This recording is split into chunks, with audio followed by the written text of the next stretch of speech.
Welcome to Raging Bullets, a DC Comics fan podcast, episode 307.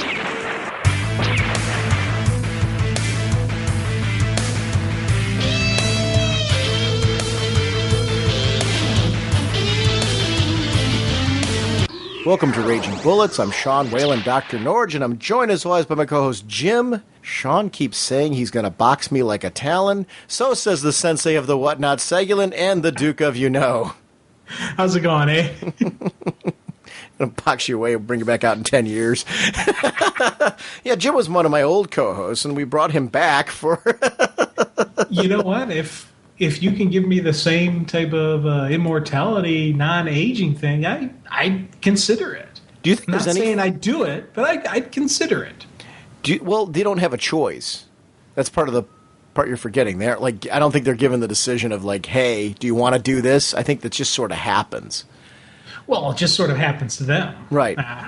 With me, there would always be a choice. Oh, who said I was going to give you one?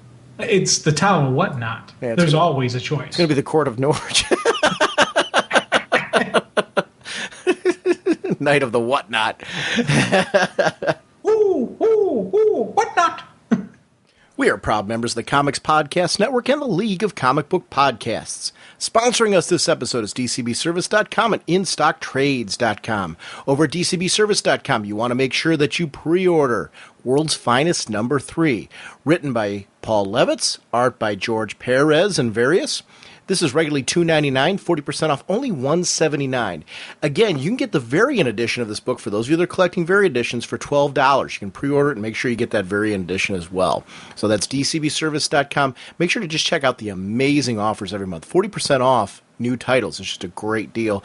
They also have amazing deals that go all the way up to 75% off. So make sure you're checking out DCBService.com every month to see how you can save money on your comic book pre-orders. Over at InStockTrades.com. If you haven't picked it up yet, Absolute Batman Dark Victory is available in the hardcover. It's regularly $99. InStockTrades.com is offering for their deal of the week 50% off, only $48. It's a great opportunity to pick that up if you didn't. It's a 400-page count book. These Absolute editions are gorgeous if you're not collecting them. The page count's amazing. The size is just the way that art's meant to be presented. This is one of, on my short stack, of just amazing Batman stories. This is the continuation of Long Halloween, if you've never read the sequel. This is the direct sequel to Long Halloween. It's just as amazing. So it's a great opportunity to pick that up in a great format from InStockTrades.com. Remember, orders of $50 or more give you free shipping, and you're right there with that Absolute Batman Dark Victory. You can get that, and then maybe pick up something else, and you're good to go with free shipping as well. So that's InStockTrades.com. I want to thank everybody on our Facebook group. We're on Facebook. We're on Google+, places like that. Our Facebook group, though, has just been incredibly active. And if you haven't been there, right on our website, there's a direct link to our Facebook group.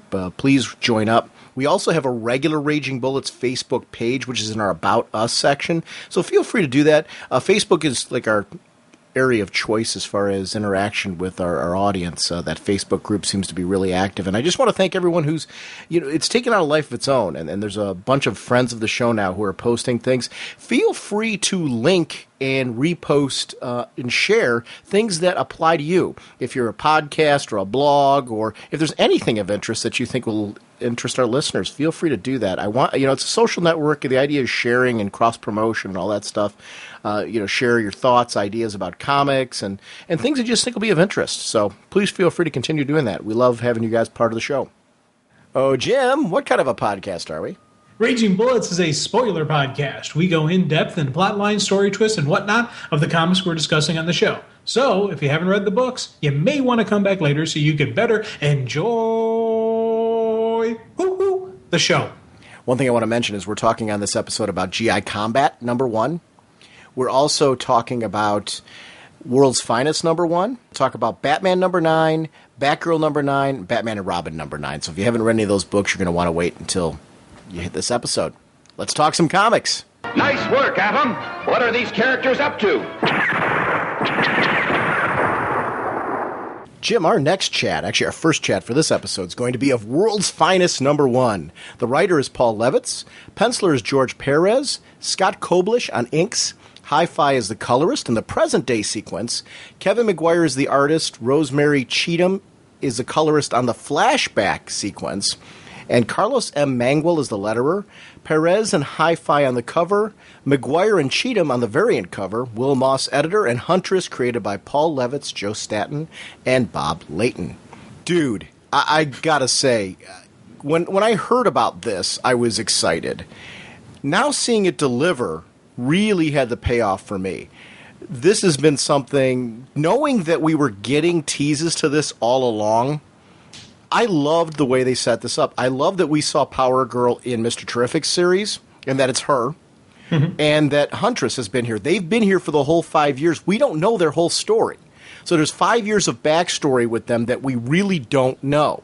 And I love that they're kind of gradually feeding that to us in this storyline. It's just something that I'm really... Because when they arrive in this world, they're arriving into a world where Superman's still the T-shirt, jeans-wearing guy that we saw in Action Comics.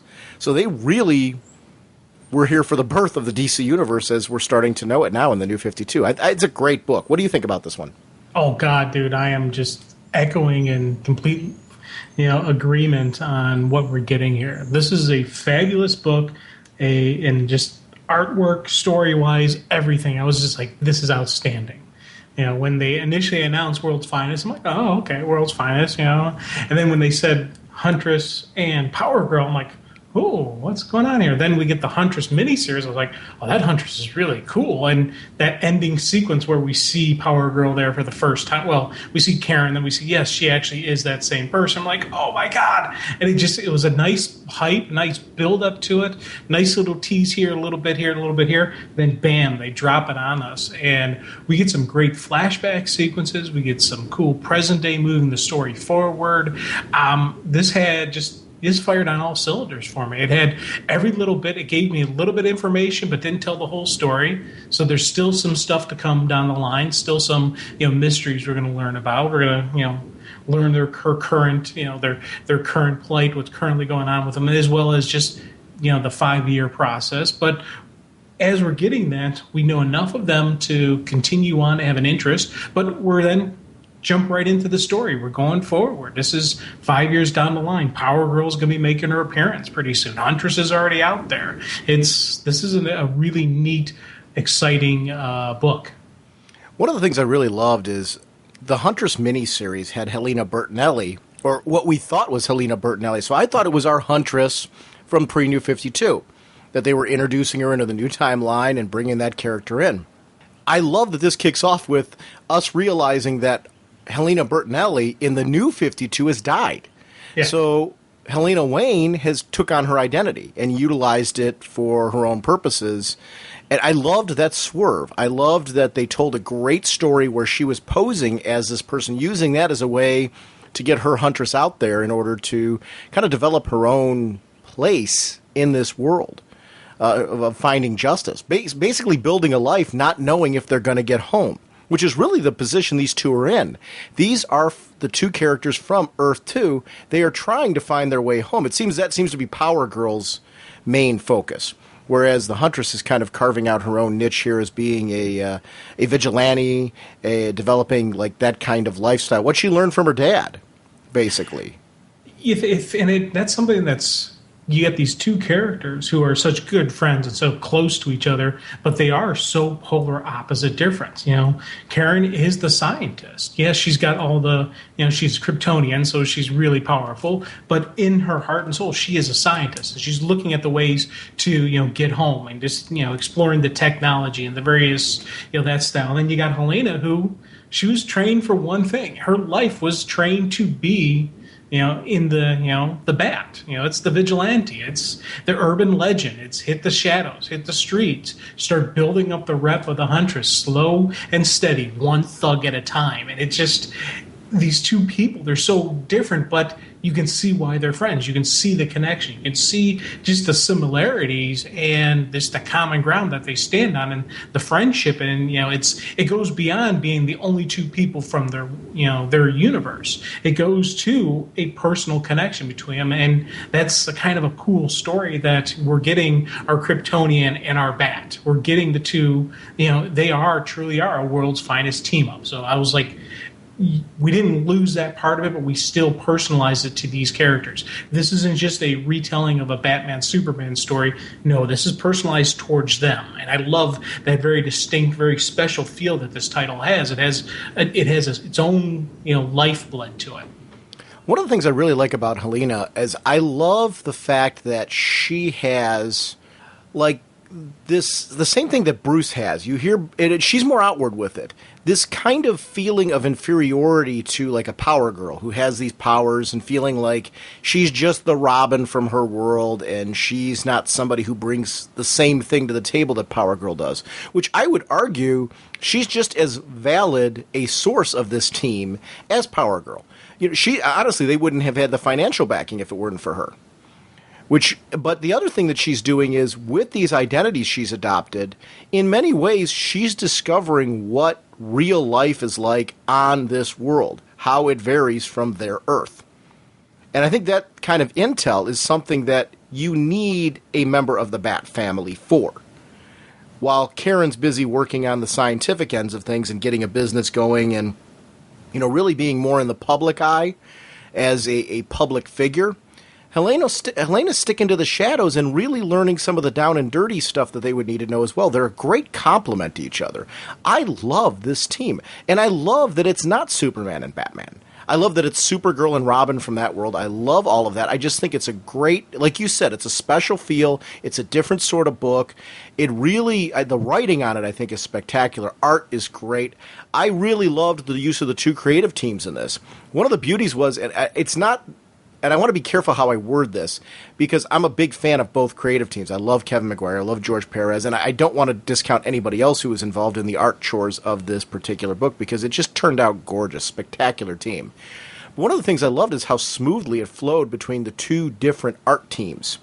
I really felt that they did a very nice job. It wasn't jarring. It was very complimentary of each other. And I think that's a testament to both creative teams in understanding the story that's being told, that I never felt at any point in time I was really getting something that thematically felt any different than what I was experiencing here. It was a great use of two different art teams. It looked great. I'll tell you, I didn't know that there was two separate teams. Because my first read through is always a heavy story focus. I really don't look at the creative teams. So I'm just reading through, I'm taking in what happened. It's on my second read through, my art read through, where I'm just focusing on the images and the pictures and whatnot, that I actually then saw, oh yeah, we got two separate teams. I thought this whole time that it was Perez doing the artwork and then he adjusted his style for the flashback sequences. I was getting ready to say, oh my God, this is great. I love how it's still his style, but it's just a little bit different. And no, it's a completely different team that just complemented each other so well that I actually thought it was one creator. Because I knew Perez was doing, well, I only knew him. I knew it as Paul Levitz and George Perez. So I didn't know the whole second team. I was like, oh my God, that for me was a really a really cool moment when I realized this. And just, again, it's, I don't know, editorial, if the art team made, tweaks, into their style, or if this is his normal style and it just flowed right. This was something that I was like, damn, I really enjoyed that. One of the things I really like, we don't get to see this very often, but I love superhero downtime. Like, I like when we get to see that they have a normal life in there, or try to fit in like this type of thing, having dinner together, stuff. As a kid, I grew up with seeing this like happen every so often with like Ollie Queen and Hal Jordan, or Barry Allen and Hal. The various superheroes that you would see just kind of every so often have like just a couple pages where they're just having dinner or something. I like that kind of stuff because you want to believe that somewhere in there, it's very rare that they would get to do it, but they get to sneak in some downtime and that they're really friends. There's something about that. I don't know. I connect with that. Like, I want them to scoot over so I can sit at the table too, if that makes sense. That's always something I geeked out about, this idea that you could possibly be in a restaurant where they were, and this was something that could happen. I don't know if you get that same feeling. It's just something it goes back to my childhood. I still geek out over it today, and it was just a really smooth, cool sequence when that all happened. Oh yeah. It adds to the whole the personalizing the story. They're not just the superhero. There is somebody behind the mask, and you got to know that person. You got to be comfortable with that person, and that's what draws you in.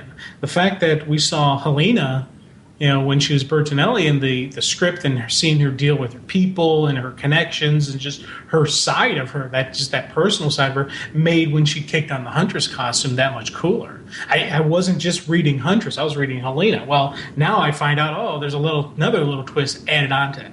Same thing with Karen. Whenever I saw her in Mr. Perfect, and I didn't know she was Power Girl at the time. Mr. Terrific. What did I say? Mr. Perfect. Oh. Well, he is perfect. He absolutely perfect, right? I've got this visions of Mr. Terrific shooting basketballs and stuff like that. Throwing the football, running down and catching it. Yeah, exactly. Yeah. And that's absolutely perfect. I know. Or absolutely terrific. Yeah. One of the things I really enjoyed about this sequence, too, with the two of them, as a kid, I grew up with Huntress being Batman's daughter. I love the idea that that's being brought back into play. It's the Earth 2 Batman's daughter, and it's modernized. I love the way that the story's been told now. I love how it played out of Earth 2. It was just such a great way, I think, to launch this series and put us all on the ground floor of a different Earth. The multiverse, to me, is, I think, one of DC's greatest gems. And I love that they're fully embracing it for the New 52 with these two new series. I think this is just something that's essential. I love when the two of them are rushing out of the building that we don't know what they're rushing out for.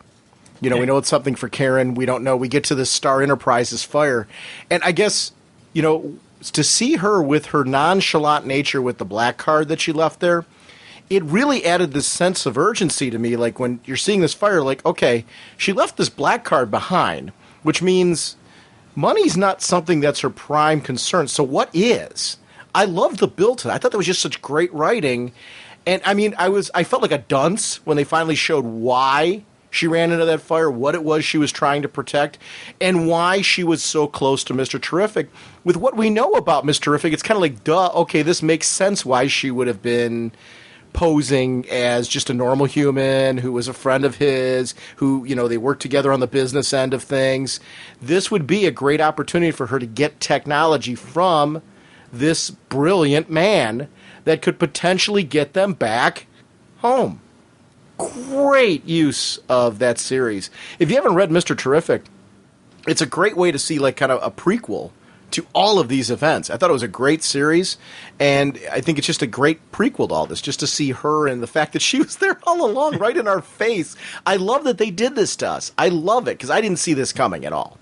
And it's a great second read-through, or third read-through, or, a post-read-through, because you reread her sequences different.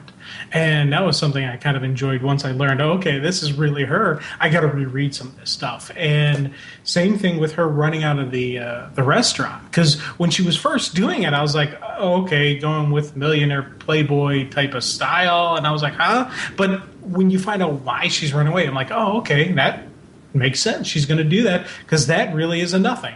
This is the important aspect of it. This is what she really wants and what she's really doing. And again, additional second read-through when we find out she's gathering this tech to find a way home. That's her whole purpose. That's why she's been buying all these tech businesses, all these different areas, why she's, what she's doing, because she wants to go home. And I love just seeing that, behind the images and behind what she's doing up front, there's really this secondary story. There's really this backside that we don't know about. And we get the glimpses of it, and it starts playing out all the stuff you've seen before. Like, okay, check.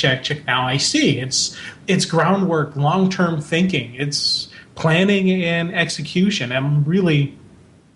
It's all the stuff that I get jazzed about with the books when it's not just A, B, C. There's a D in there. There's an F. There's a Z out of nowhere. Like, bam, surprise. And this title is going to have a lot of neat swerves because we have this whole Earth 2 element to get tied into it. We have this whole element where these two aren't naturally from this world. This is not their normal honey ground, their normal place to be. This is it's going to be something different. So there's going to be some tweaks. There's going to be some, swerves. And I'm looking forward to those type of little, hey, surprise moments. Is an additional second read-through a third read-through or a second read-through? Well, hold on. Let me just explain. I remember, my first read-through is a story read-through. Mm-hmm. My second read-through is an art read-through. So an additional second is really a read-through where I'm focusing on the story. It's not my second read-through. My second read-through is my first art read-through. I love that it sounds insane, but it makes sense. Like, I'm like, everything you're saying is a perfectly logical explanation. This is one of the reasons why it's funny. Back when the show first started and I threw out the whole sensei of the whatnot thing, this is where you truly become the sensei.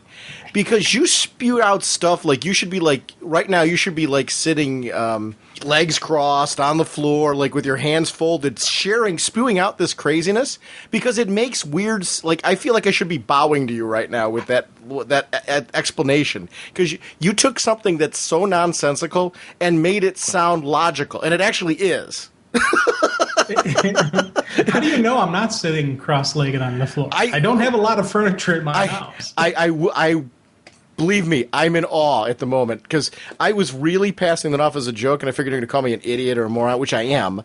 And I love that you had like some crazy answer to all that like was geeky and made total sense to me afterwards. I'm like, okay, I kind of get it. Yeah, he does his first read through, then he reads through for the art, and then this is his second time reading the book. That's a long way to get to that, but going back to the book, one of the things I really loved about the Hunter sequence when you see her in there, I love the visuals of her changing into the costume because I love that she didn't do it in front of the people. Because I know you were mentioning before just how great that flow through was. I love, too, the explanation of what her suit's made of. I loved that it's treated Kevlar, which is little tiny details like that in the writing, I think is something that's really important to me. It adds a sense of realism to their world. Like, this is somebody who doesn't have powers. How is it that her suit's not burning up? Well, it's treated for that. And it's a tiny thing, but for me, I geek out over the little details like that. That's something that a writer does just to add a little bit more of a sense of a three-dimensional world. It's the same reason why I like when we see them sitting down at a restaurant together. Yeah. These little details flesh out and expand the world for me. It's not just about them getting into fights and stuff. I love the fights and combat sequences. For some reason, all that stuff means more to me, though, when there's this surrounding it. And also the other little geeky moments that I digged was as she's running through the fire, she's gathering the evidence. She's looking at why things are going on, what happened here. It's, she was trained by the Bat. She was trained as a detective. This is what she does. This is what she brings to the table. And I love the fact that you see her stopping and examining the chemical burn and just is like, incendiary. So much for a lab accident. She knew that this was an intentional act. This wasn't just an accident. This was arson. This was something, this was contact. This was a direct attack on the lab. And I love the fact that she takes time to do that. A little bit of extra, a couple panels here, a couple panels there. Doesn't take away from the story, but it does accentuate why she's there, who she is. Yeah, that's something I really enjoyed, too, about this whole thing. And I loved even the tiny details of the costume, and that she didn't, not the costume, sorry, the dress she was wearing. I love that she didn't recognize that this was happening to her, or didn't care, because this is her way home. Yeah. I love that it wasn't like cheesecake just for the sake of being cheesecake. It was there for the purpose of saying, hey, wait a minute, she is so focused on the fact that this machine, they've been trapped for 5 years in this world. Imagine if we were transported to another Earth, just you and me. Everybody and everything that we know is gone. There might be mirror versions of it here, but it's still not home. It's not home. Everybody you're close to, everything, even people that have passed on, you can't visit grave sites. There's so much familiar restaurants, any of your normal hangouts. Television is going to be completely everything books, television, everything I would imagine is different on some level because you're in this new place. Comics would be different. I know. Talk about a different continuity being thrown at you. But I loved those tiny details. I mean, that was something that, to me, that this panic that she had was something that she wouldn't realize until it was brought to her attention. I also love the editor's note, and I want to make sure, I'm sorry, I know I'm cutting you out. I'll give this to you in 1 second. I love the editor's note about Mr. Terrific. I'm a big fan of editor's notes, and because of the fact that he was mentioned in this series, throwing a little note on there saying that he'll be in Earth 2 number 2 next month, I don't know, it was just something that I really dug. I like that. I love editor's notes. You don't want to oversaturate the book with it because, then it gets to be a little bit, takes you out of the storytelling. But in this case, I do want to know where that character is going to appear next. It's great for people reading World's Finest to kind of give a nod. Hey, go read Earth 2 if you're reading this book because you liked Karen Starr and Mr. Terrific. You're going to want to go read this to see him over there. I just like that. I'm a big fan of that type of thing. Oh, big time agreement with you on that. And I don't think I've ever ran into an editor's note where I was like, come on, do we really need that? I always like the little extra blips a little bit, whether it's there's a couple times they're used more in a comedical style. Some of them have these references, hey, this is, go check this out if you're liking this. And then there's the other ones where it's a reminder of, a story currently going on. So if there's any connections and cross-reference, there's a bunch of them in the Night of Owls stuff that I always really liked those editor notes as well. I like editor notes, and I like the usage of them because you can have a little variations with it, and it can personalize it towards the story. Some of the times whenever Ambush Bug makes appearances, editors have a ball with that because it's Ambush Bug. He twists the reality just by being there, so you can have fun with the notes. You can make little jokes and little comments. But with a Superman book, you probably wouldn't completely do that because there's a difference between Superman and Ambush Bug. There's different characters where you can get away with different stuff, and I'm glad to see it making more of a comeback. I'm seeing more editors' notes, since we started doing the show. It's starting to, it's making a comeback. It's a tool being used, and I like to see that. We know the editors have a pretty strong, role in the development of the book and the development of a title. We saw that with these two art teams meshing together. That wasn't just creative teams that did it. That was editorial. That was them, driving, guiding, or whatever exactly an editor does. I'm still working out the details there, but it's they're the overseeing kind of director of it all, keeping the flow together, keeping things in check with each other. And stuff like this, it helps out, and you can see it if the teams are all working together, all members. Well, I would imagine too, editorially and creative team wise, I think you have to give props to all people involved with this book because they also had to coordinate with the Earth 2 book. And one of the things I really like, there's this debate over it, and actually one of our listeners shot me a message on Facebook talking about how it was back in that Green Lantern discussion we had about how much spoon feeding you need to do with new readers. I'm not a big fan of spoon feeding. I think, to be honest, I think if you deliver a good story, you shouldn't need to spoon feed people anything. I think people will eventually pick up on things along the way, just like catching up with a good TV show. But one of the areas where I do think you can help a new reader is editor's notes. This is a great example of this. You and I are both reading Earth 2. Okay, so no big deal. For a person who's not, though, who maybe picked this up because they like Power Girl, they were a Power Girl reader beforehand, or they were a Birds of Prey reader and they loved Huntress, or they read the Huntress mini and are just jumping off from there.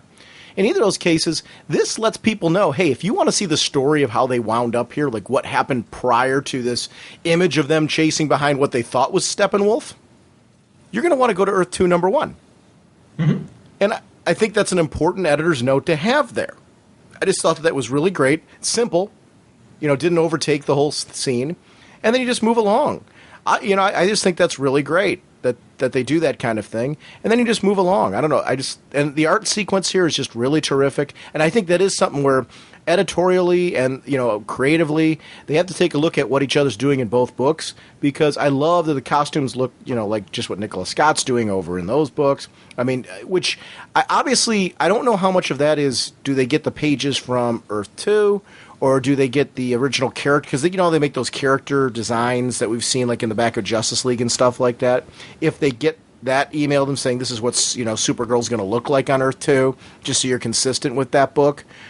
there's some form of exchange going on, so that way these characters look the way that they should.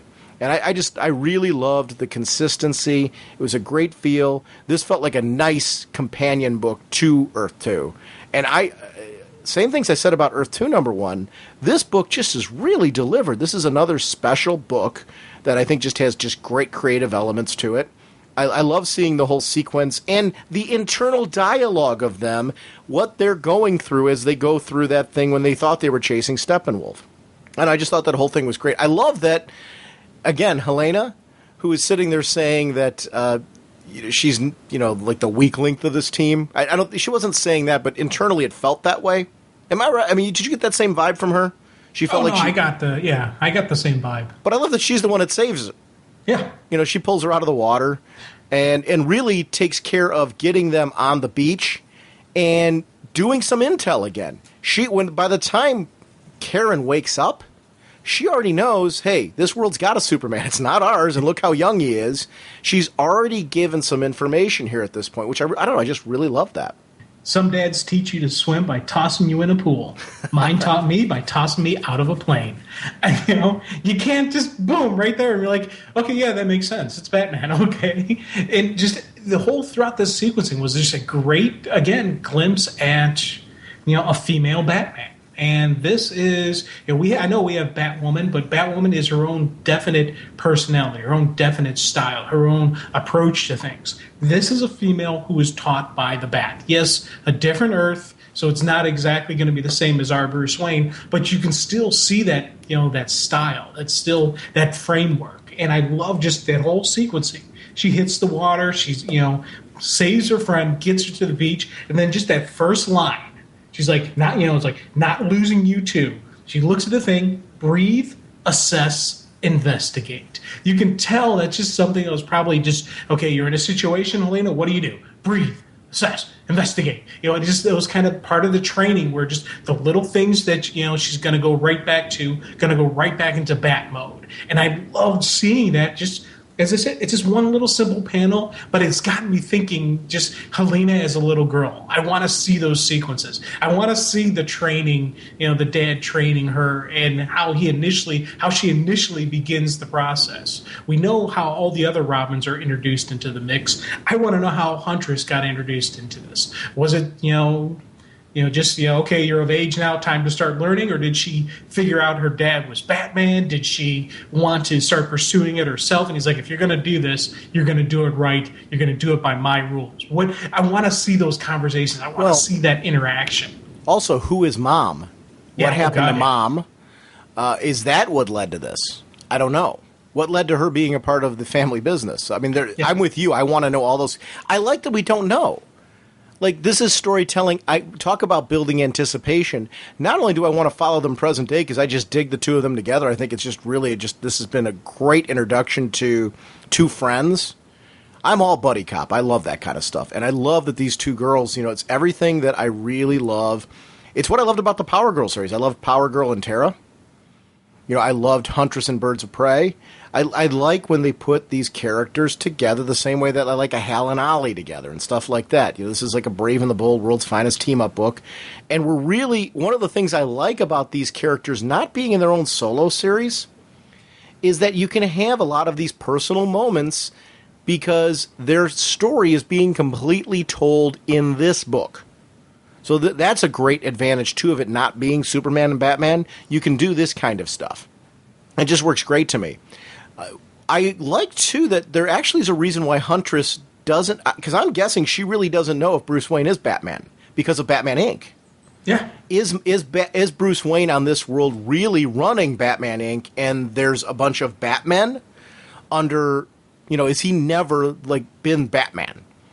And I love that she... that would make logical sense to her to say, okay, he was driven to start this big global thing, and he did it differently in the way that my dad did. It's believable to her seeing it from the outside. Oh, definitely. And I want to see if Bruce actually knew the money was stolen. I do too. Yeah, Wayne Tech is a huge company, and you can always find ways to funnel money out, but we're talking Batman. This is, Wayne. This isn't, just some mom and pop shop. This guy knows, it'd be tough to pull the wool over his eyes. And even Lucius Fox, another very intelligent, very, with it person. So these are, some brain power that I can't see just, we're missing a couple million. Hey, no big deal. We have billions. It's so his I want daughter. to see if Bruce actually knows about it, because I would love to see the scene where he's like, I let you have the money because I started following you, seeing what you're doing with it. And I want to have that moment where Bruce and, that Huntress Batman moment where he tells her, hey, we knew all along what you were doing. We let you go through because we saw what you're doing and what you were using the money for, and we accepted that. Or just some type of dialogue there, just an acknowledgement that he knew was there. And but here's the thing. If I never get that, I'm okay with it because, boom, right here, she moves on, what they're doing with the money, what they did with it. This is 5 years ago. So I'm like, I could be okay with it. If I never get that scene. But it's one of those things where I'm like, I'd love to see that scene. Just like the first Power Girl Superman moment. I want to see that interaction because, she has, they talk about, with how she still cries over the loss of Cal. She still cries over the loss of Lois. These were her family who died. And she's like, we're not going to put this world's Lois Lane, this world's Superman in jeopardy because of everything we've had. We don't know who the infiltrator is. We don't know who the betrayer is. And I loved seeing the fact that she's thinking, we got to keep separate. And here's why. It's not just keep separate because that's not our Cal. No, we're going to protect the innocent. Rule number one of every superhero. You got to protect the innocent. And she looks at Lois Lane on this world as one of those people who need to be protected. And I loved seeing that. I still accept, though, and everything you said about the scene you'd love to see, I agree with, if Batman knows. Except I do find it believable that his daughter, this is, again, his daughter. If there's anybody in this world who could pull this off, if they're careful, and again, the key word there is careful, not being too greedy, and being very careful in how you present it, it would be Batman's daughter.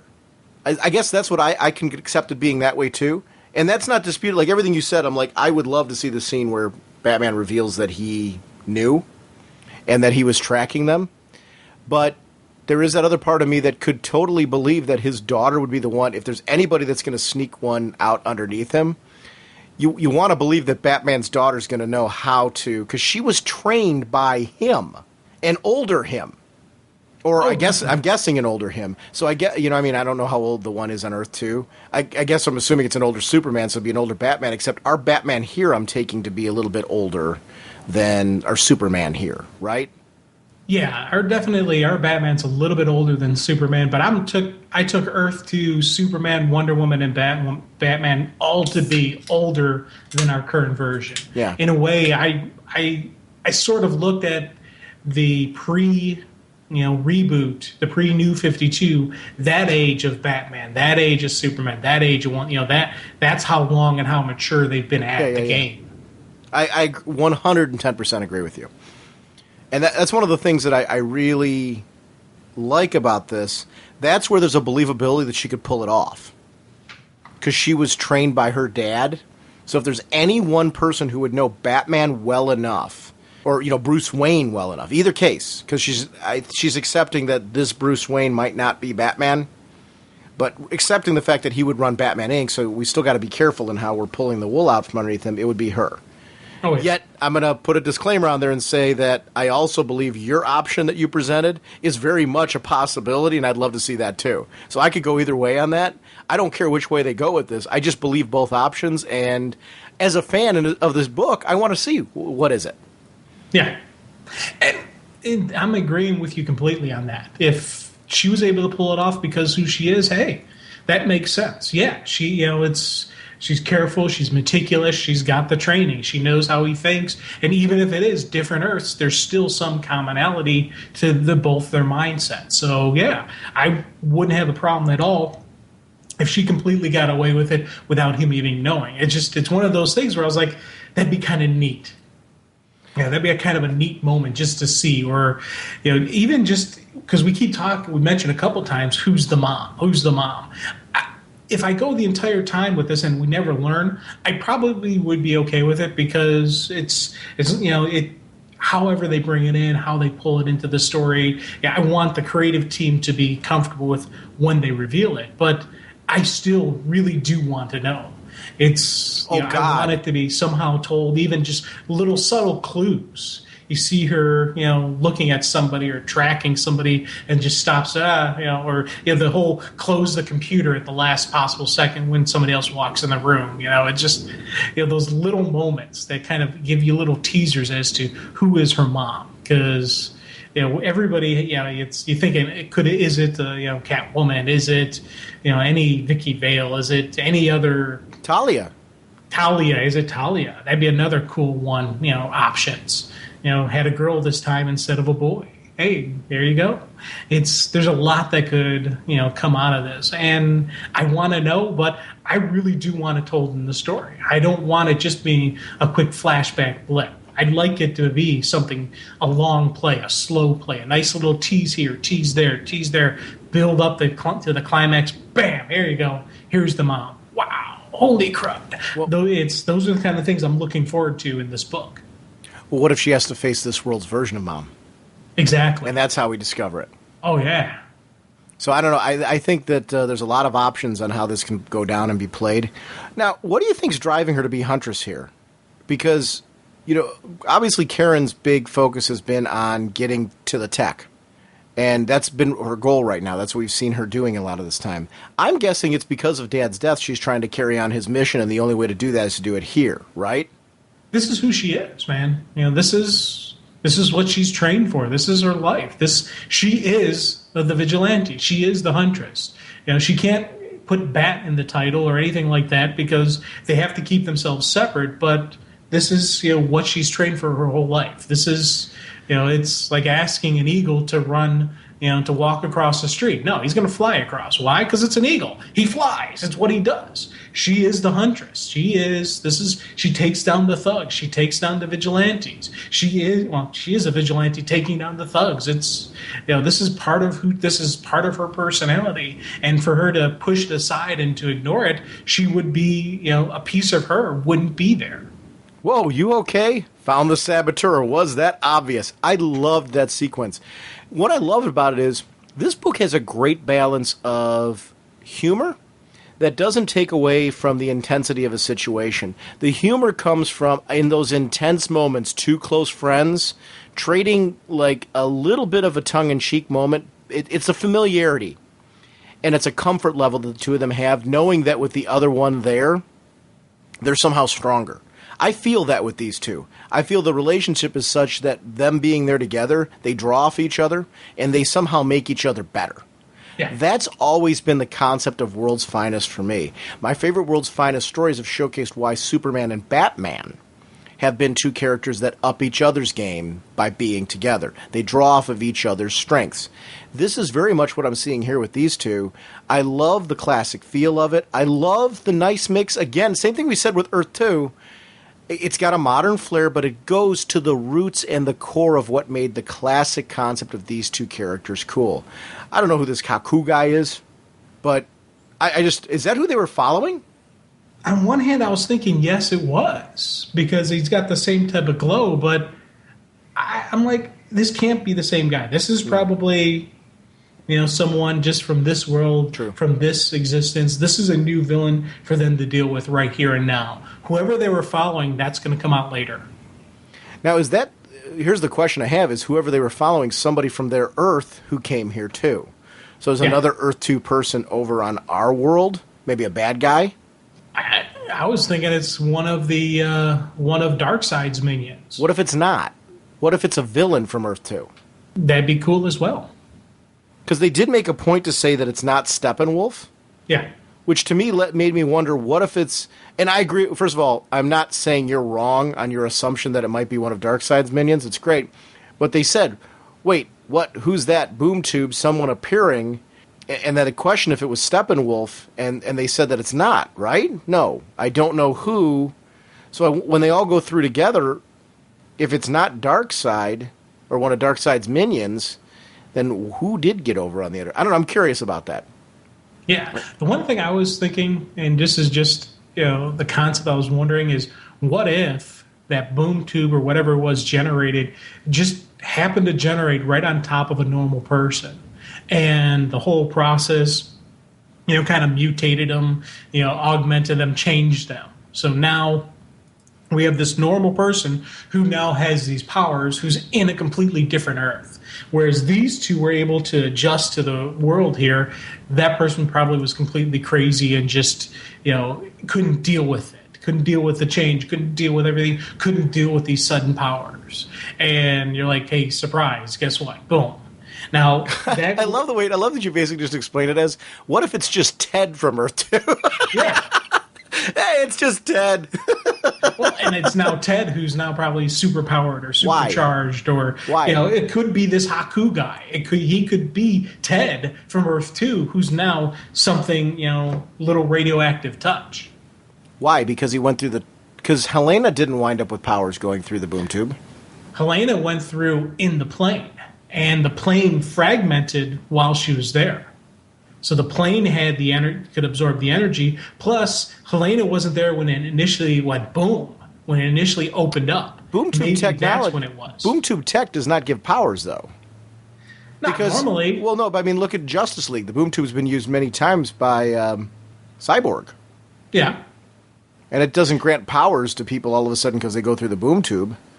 Well, you think about what was going on at the time. They had, the towers were destroying, energy flux, everything was kind of goofy and crazy. So I don't think it'd be a far-fetched to say something augmented the boom tube, or maybe it wasn't even the boom tube. Maybe it was something else that, it was a riff in time and space, and it wasn't actually a boom tube that caused this. There's a lot of, unknown factor right now going on. What if that was when Mr. Terrific came through?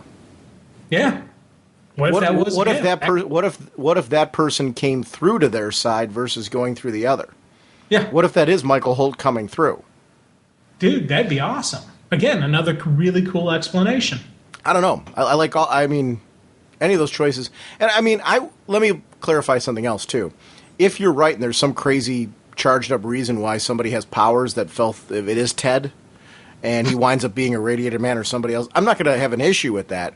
I guess I'm just wondering how that came about, if that was the case. I don't see that right now, but then, like any other time you've thrown out crazy stuff like this and it winds up being true, there's usually a really good logical explanation there that proves that you were 100% correct. So I don't know. And it's part of the fun of speculating about this is you could be right, I could be right, we could both be horribly wrong. And that's okay. That's I think one of the cool things about a title like this, where we have these ideas, we have these theories, we have A, B, C, what we're thinking. Well, guess what? Z's going to hit you from the flank, and you're not going to see it coming. You're like, oh, wow, that's cool. And there's a lot of creative leeway here, and you have a talented creative team working together with this, so you never know exactly what's going to happen, where this is going to go. I'm really jazzed about this title. This is one of those that's on my short stack, just because I was like, this is something neat. This is something cool. I'm digging these characters. I'm digging who they are and what they're about. Here's my question. What happens when there's an eventual JSA, JLA crossover? What do Huntress and Power Girl decide? I mean, will they have the option to go back? Will they eventually figure out a way to go back? And will that be their choice? Or will they choose their life here because of all their loss at home? Because it's not like they were on the JSA over there, and there's a lot of friends and family left, right? It looks like it's just them. Yeah. So what if they develop, which world will they choose and why? That's one of the interesting things about this title, too, is following their progress in our world, watching them develop friends, and seeing what that's like. I don't know, I just think this is a really terrific book with a lot of potential. And I'm hoping this is one that doesn't wind up under the radar. I'm hoping that as many people that tried Earth 2 try this. I'm hoping that this and Earth 2, which I think, talk about kickoff issues. I could not be more satisfied with the launch of both of these books. I was highly anticipating these, and there's nothing worse than anticipating something like this and it not delivering. What I love about both these books, not only did they deliver to my expectations, they blew me away. These were two terrific reads that they took something where I was already having high expectations and took it to another level. And when we get this as fans, it's something worth geeking out over. And anybody that's agreeing with me that's listening to this, whether you like the books for the same reason I did or reasons that Jim did or whatever, please do these books a favor and get the word out to people that these are great books and that they need to be read. Because you're going to have those fans that I'm an old school fan. I loved the old JLA, JSA crossovers. I remember the introduction of Huntress and Power Girl, the original ones. And to see these characters being reborn and reimagined like this so well with that great feel that they need, there's going to be a lot of people out there that unfortunately are going to be jumping on the internet and trashing this book without even reading it just because of the fact that they're being rebooted. And that's really unfair to the creative teams. I think this is an opportunity for us as fans who are readers of these books to really get the word out, because these are two books that I do not want to see ever on the chopping block. I want to see them have nice, long runs. With a Paul Levitz writing and a James Robinson writing both of those books, these have the potential to have really long, well-crafted, big, epic stories, and I want to see these books get that. I really do. I think that the multiverse is something that I've always adored with the New 52. I mean, with the old 52, with the old whatever you want to call it, the old universe, whatever. I think that's something that's a rich part of DC Comics and its history. And I think it's something that's really essential. And I'm not just saying that because of the characters. I'm saying it because these creative teams have delivered quality right here. I want to see it continue. I want to see these books continue for many, many years, not just a 12-issue run or something, or 8, or whatever the chopping block point is on this New 52. I don't want these books to be in that category. I don't want them to be something replaced by something else. Yeah. Agreed completely. This is something I want locked in place. These, as I said, this is short stack list for me. This is this and Earth 2. Those are two solid titles that even before I reached the end, I was like, oh yeah, this is something cool. This is something good. This is something I want more of. So I was already in for issue 2, issue 3, etc. And on before finishing the first read through. Then once you get all the info, you start going back through your second, your third readings. You're like, oh, man, look at this. And then you start thinking off page on what could happen and what maybe we'll get to see from this. There's a lot of potential here, and there's a lot of really future, oh, man, moments. Absolutely, totally agree. We are Crystal Men from Mercury. We have no quarrel with you. Our next discussion will be GI Combat number 1, featuring The War That Time Forgot. The writer is J.T. Cruel. The artist is Ariel Aliviti, Alivetti. Letterer is Rob Lay. Cover artist is Brett Booth, with cover colors by Andrea Dalhouse. Variant cover by Ariella, with assistant editor Kate Stewart and editor Joey Cavalieri. Dude, I loved this. It was one of those things I really enjoyed Men of War when it was out there. This has another one where it's like, I don't know if you felt the same way, because I guess you and I are a little bit different on our sense of realism on this. I really loved the concept of War That Time Forgot. I think what's helping this book for me, I like the pacing of it. I really think that they got a lot in the pages that they did, because this isn't an oversized book, it's a regular sized book. And I really loved how the two stories had just enough information about who the main characters are, jumped us into some, I think, amazing artwork. Speaking of War That Time Forgot, I just think the artwork was absolutely stunning. I'm a big fan of time travel stories in general and time lost stories. I love TV shows. I've mentioned on this show many times, like Doctor Who, Voyagers, Quantum Leap, all kinds of stuff, where you get kind of quirky things where people are jumping each other's bodies. They're going into different worlds and different zones. I love Twilight Zone, all this kind of stuff. This has that kind of beat and feel to it. While at the same time, I love that we're introduced at the beginning to the main characters and their families. And the question is, with what these guys are going through, can they return to their families? Oh, yeah. You know what? Here's the thing with this title. I was really digged, Men of War. I really digged a realistic grasp in a superhuman world. And I didn't know what I was going to like with this war that time forgot. I read the one miniseries. I was like, oh, okay, that's kind of neat. That's an interesting concept with, lost in time and, quirkiness of just the space is, different than the surrounding areas. I'm like, I can dig that kind of stuff. Modern soldiers up against dinosaurs. It'd be kind of interesting. But the one thing that really got me was this opening sequence where we're seeing this guy talk to his family through the computer, and with my brother when he was over in Iraq, we had computer moments, we had phone calls and conversations, we had stuff like this, and he especially with he and his kids and his wife, they would do a lot of this type of dialogue and this type of communication and just everything where this was going, and this really had this grounded in reality effect for me. So right out the gate, I was like, I could actually picture, my brother Dave and, my sister-in-law Chrissy and the kids having this type of conversation. And it was something that I think right from the gate, it got me into the book. It got me connected.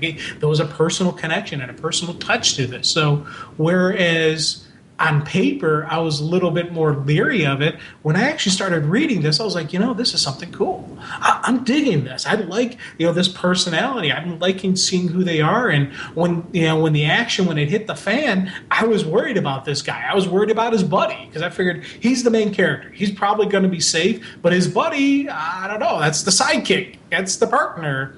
I was looking for a red shirt on him. Did they introduce him just to get rid of him? Is he going to be, dino food? There was a lot of concern, for these characters right out the gate. And I got a connection to these guys. So I was able to sit back and enjoy the story being told. It's funny when you think about a comic book and, there's some stuff I'm like, I'm okay with a flying Kryptonian, but dinosaurs, I don't know. These are real soldiers. Let's put them up in a real situation. Let's have a more realistic, grounded in reality story. Well, now I'm kind of like, let's see where this goes. This is a talented writer who I enjoy his style. This artwork, I'm not familiar with the artist, but I was like, this looks pretty cool. I like the look of it. I like the layout of it and how they did just how the team meshed together. So I was like, this is a solid book for me. This is a title that after issue 1, I was looking for an issue 2, and I want, this wasn't I'm going to give it a story arc and see what happens.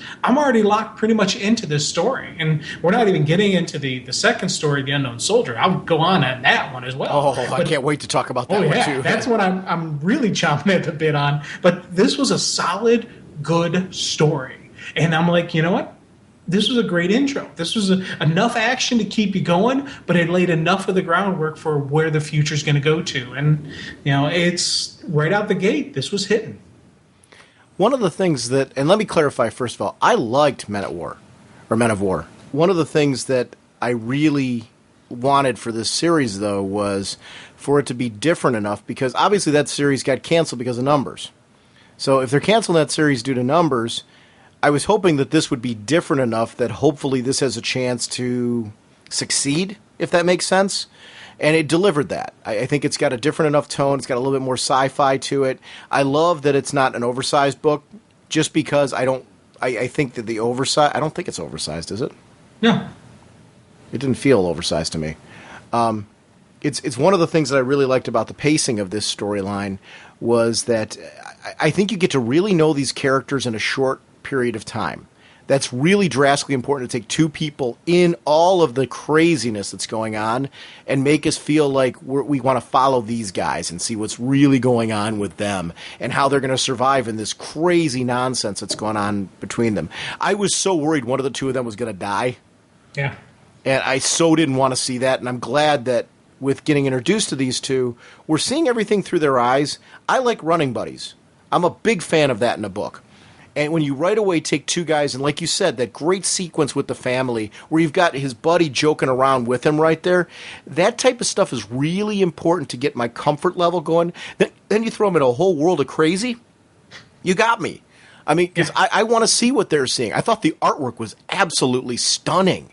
I mean, what a great home run. The writing I agree with you on, but oh my gosh, if you're going to have people chopped up by pterodactyls, I mean, what a beautiful way to see people eaten. I mean, you know, and helicopters torn apart and stuff like that. The visual styling of this was every panel. I was like, oh, wow, look at that. And I mean, this is a really good looking book. Oh, big time. And it's funny, it does have some realistic styling to it. And when I mean realistic, I'm talking just their interactions. Mm-hmm. These aren't just the regular infantrymen, the regular everyday soldier. They made sure we knew in the front that this is special forces. This is special operations. So special operations, I'm assuming in the DC universe, is going to not completely panic when they see a flying pterodactyl. They're going to say, you know, what's going on there? What's going on? Hey, let's just let's just start shooting and we'll figure it out later. And I love just the fact that these guys, it was a but it wasn't a, oh my God, I'm panicking. And it makes sense. These are guys who are going to have probably seen a little bit crazy. So guess what? Crazy is kind of normal for them. They can deal with that and they're going to improvise. You know what, though? I'm going to pat soldiers on the back there. I'm not from a military background. But I'm going to say, in this situation, because I'm not trained to deal with extremes like they are, forgetting that, let's take the DC Universe element out of it. These are guys that are trained to react in high panic combat situations. I love that the dialogue did show that they're like, what the hell are those things? You know, I love that the dialogue did show that this was stuff that was unusual to them, that was strange to them, and they were reacting to it. It wasn't totally calm. There was like, this is insane, get us on the ground now, I'm trying. Those type of reactions I thought were honest, but I agreed with what you're saying. There wasn't like a complete panic. These were guys who were using training that was, I took it to be their training's more instinctual because of how much training they've had. And that was a testament to the soldiers who I'm like, okay, these are people that put in a lot of work to be in these special forces teams. You know, I mean, this is something you're not just dropped in there. You earn this spot. Yeah. And I mean, I think that's a lot of what you saw too. But there was shocked reactions to even when they were going down, to what was going on when but these were guys who were saying, I got to use my training, got to rely on that. It wasn't totally calm though. And I liked that intensity to the moment in the situation that I thought was very realistic to their training. Oh, definitely. You have to have some level of panic, some level of fear, trepidation. But these are the guys who, you know, you're taught to overcome fear. You're taught to overcome, you know, the craziness. And what you said about just the training, and you click into combat mode. You go into action mode. They've constantly had the training, the scenarios, and just, you know, if you're under fire, here's what you bam, bam, bam, bam, bam. It becomes instinctual, and you do it so much because when you're in a dangerous situation like that, you have your adrenaline pumping. You're not thinking clearly, so you have to get it. So it's second nature. So it's not just what do I do now? It's immediate reaction to it. Here they're posed with external threat attacking while in air. First thing you do, repel the attack. 2, get your bird on the ground, because they are better fighting on the ground than up in the air trapped. Those creatures had the air. They had the aerial advantage, so let's go where we may have the advantage. Let's regroup and refocus. And it's classic training right there, and they're dealing with an unusual circumstance, so they do have heavy casualties, but you see a logical mindset. You see a logical, progression of why they're doing what they're doing, and that was something I really digged. And especially when the pterodactyls are just pulling them out of the planes and chomping people in half, and there's a couple where they're ripping them in half. I really like the fact that there was very little dialogue, but in my head, I can hear the screams. I can hear all the chaos. I can hear the carnage of the helicopters going down, but they didn't overdo it. They showed it to us in some cool art panels, but most of the dialogue, most of the pain and suffering was going on inside my head. I was, kind of making stuff that wasn't there on the page. And that was something that really, again, it just pulled you in, because when I was sitting there just focused on what I was looking at, I was like, oh, cool. And you can kind of imagine the dudes, just the not nice situation they were dying. Well, I loved the two pterodactyls fighting over the one guy like he was a piece of bread for the ducks at the Metro Parks. I was like looking at that, I'm like, oh my gosh, it was just like, it just felt very realistic to what would happen in that situation. The other thing I want to comment on is the crashing of the helicopter. I really loved that visual sequence because, first of all, you're flashing to the reaction of the pilot and the passengers preparing themselves for impact, but also you're seeing the helicopter react to the environment. This is a helicopter that's been torn apart by the pterodactyls already at this point. So you're seeing it bump into trees and branches and be shifted around. The branches are breaking. I love tiny details. And just seeing this thing shift and the internal turmoil going on for the passengers inside because of the way it's shifting and crashing. I loved the tiny details of that, because you've got to add, again, we're used to superhero comics where you're seeing like amazing, fantastical things. And what they're doing in this situation is showing us a realism that's building an intensity that's like an action movie. And that was really important to me in this. It really worked well. Oh, yeah. Oh, definitely. And again, they hit the ground running. And it's that constant just energy going on. They're there. They're assessing. Okay, this guy's dead. This guy's dead. Okay, hey, Elliot, you there? I'm alive, but I'm not fine. And he's hurting bad. And these are normal people. A helicopter just crashed. That's going to be a painful experience. There's going to be some bumps and bruises. There's going to be some reaction to it. And I was glad to see the blood. I was glad to see some of the damage. I was glad to see these guys weren't just, oh, okay, let me just brush it off and go on to the next thing. No, they're hurting and they're bracing each other. They're moving like, okay, what's the next thing? And they're like, and even just when they're on the ground, they're like, you saw what I saw, right? Yeah, pterodactyls. It was just that, okay, I'm not crazy. Those were giant those were dinosaurs that just attacked us. All right. And just that reality check. And then it goes right into the next thing where there's more dinosaurs and there's more craziness going on. And you're like, what the heck is going on here? What is happening? Well, now the cliffhanger with the soldiers from who I'm guessing is going to be the opposing side, I guess, because who knows, situations like this sometimes make for strange bedfellows. But in this situation, what time frame are they from? Yeah, I don't know, man, because, looking at some of the weaponry, looking especially at the jets that are flying in the air, mm-hmm. I'm thinking more modern times. I don't think they're, back from the World War II era or anything like that. I'm thinking more modern by looking at the jets, and that's what I'm basing it on. Wait, I'm thinking, what about like even more modern? What if they're from the future? But could be. I don't. Where are they from? I don't know, and I could be wrong on that. They could be. I don't care if they're from present day as well. It was just something I thought that was interesting. Is where are they from, and how will they react to this? And what are motivations going to be when you've got an island like this? I know are they all trapped? We don't know yet. Are they all trapped here? Yeah, and again, with team-ups, are they going to let these two new people? Now, me personally, I would say there's safety in numbers. We got two new people. Oh, come on. Yeah, sure. But they may say, oh, yeah, sure, come on. We'll use you as the pawns, throw you out as dinosaur food, and it'll save us. You don't know exactly what the motivation you're going to be dealing with. This could definitely be a survival of the fittest, or us versus you, or all of us together working as a team against the dinosaurs and trying to survive. There's going to be some craziness going on, and that's, I think, is something I'm looking forward to seeing, the interaction and the dealings between the people. Yeah, you got this crazy stuff of these dinosaurs, and you got the mystic nature of this island, of this section of the world. But there's also going to be a people interaction. There's going to be, a human side of the story being told, and that's something I'm kind of curious about, because right out the gate we saw some cool interactions, some cool human moments between the two buddies and his wife and his kid, and just that I want to see if those stylings is going to continue on later on, or if everything's going to be a little bit shifted. I agree. You want to talk about the next story, The Unknown Soldier? The Unknown Soldier. The writers are Justin Gray and Jimmy Palmiotti. Artist is Dan Panosian.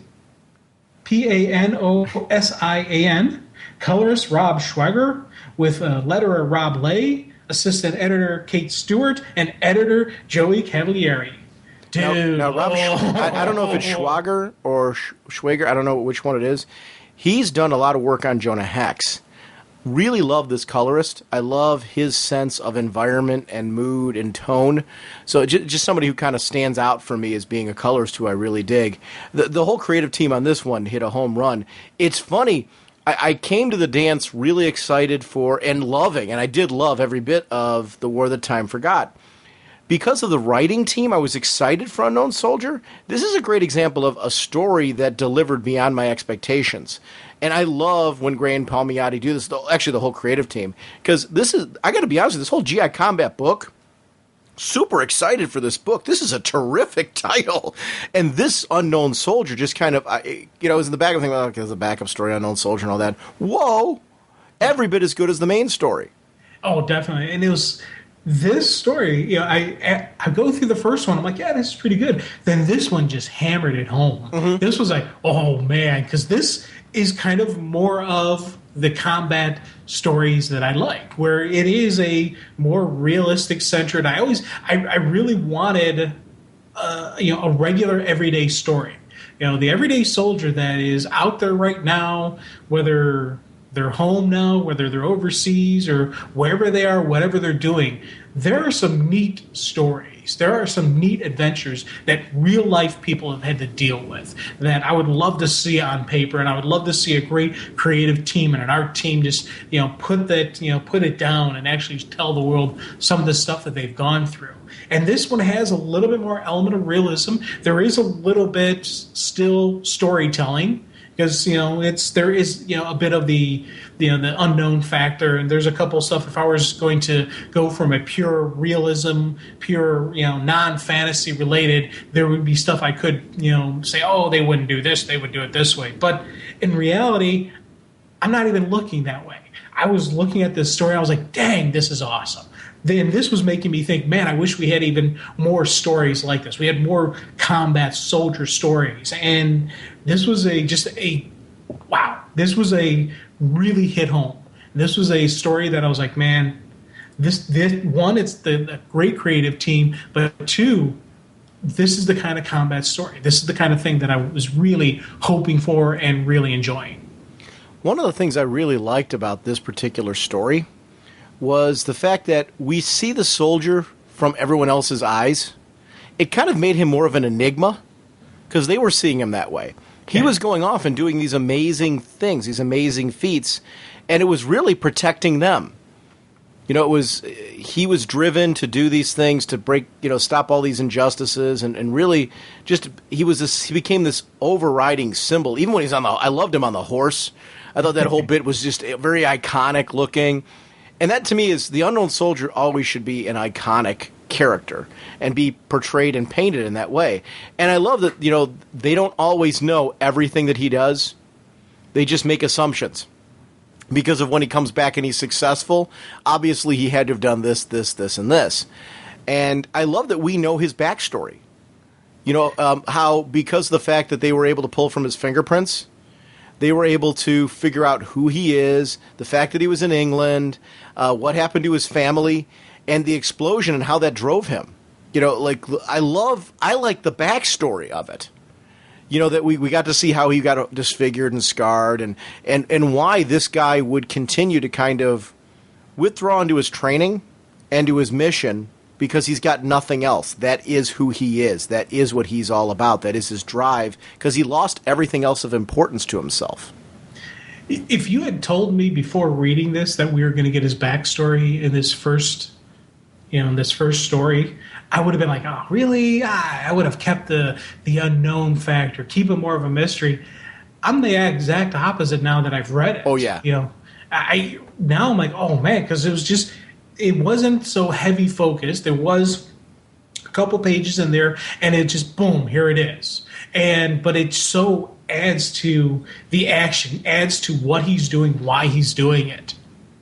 And it puts you in that place. You start thinking about everything he lost. It wasn't just, he lost his wife and his kids. Oh, yeah, that's a common thread in comic books. Well, guess what? He did, but it was just the way they lost him, how he lost him. It's just where everything that he came from and how, then how he gets his scar, how everything just boom, boom, boom. One after another was just another piece of the cog, another piece of the machine being created. And I loved seeing him in action where it's, again, a lot of high action, a lot of high violence, but it's not the art styling. It's not, gory. There is an artistic style to as he's blowing people away, as he's putting a round through their head, as he's just really just slitting throats and killing people in a horrific manner. It's not gory, but it's not holding back anything. We're seeing it all here. It's a great balance of artistic license, and it's a balance of the story being told and the images that are portraying how that story is told. It's something that really just like, whoa, first, second, third read-throughs. I was like, every single time I was just sitting there taking my time with it and absorbing the information. I was like, wow, this is some really cool stuff. And you're looking at some of these pages going, I would love to have this page just because it's, yes, it's gory, yes, it's horrific, but it is so cool looking. Yeah, exactly. That's exactly the point. I love that he remains all the way through this, even when you know his whole backstory, he remains an enigma. And that drive has put him in a place where he's something more than he ever was before because he doesn't care about I shouldn't say, well, I don't know. I guess I like the whole suicidal machine thing. He doesn't care whether he lives or dies. It's the mission. It's not that he wants to die, but he's willing to rush into places that others won't. And because of that, there's no hesitation at moments where that hesitation could cause your death. Could cause the enemy to get the upper hand. They hesitate, which allows him to get the upper hand. Because you see this bandaged maniac coming at you. It is a lot of what drives Batman. It's the fear, of you see this guy coming at you. I could imagine like this is, it's not a normal soldier. It's like, what is he doing up and walking to begin with? And this guy's coming at all of us. It's one man. What the? And I love that. I love that whole feel of this whole, it makes sense. You do the crazy. It's one man shouldn't be attacking a group. Well, right. He is. And so, the logical person who's sitting there saying, it's just one guy.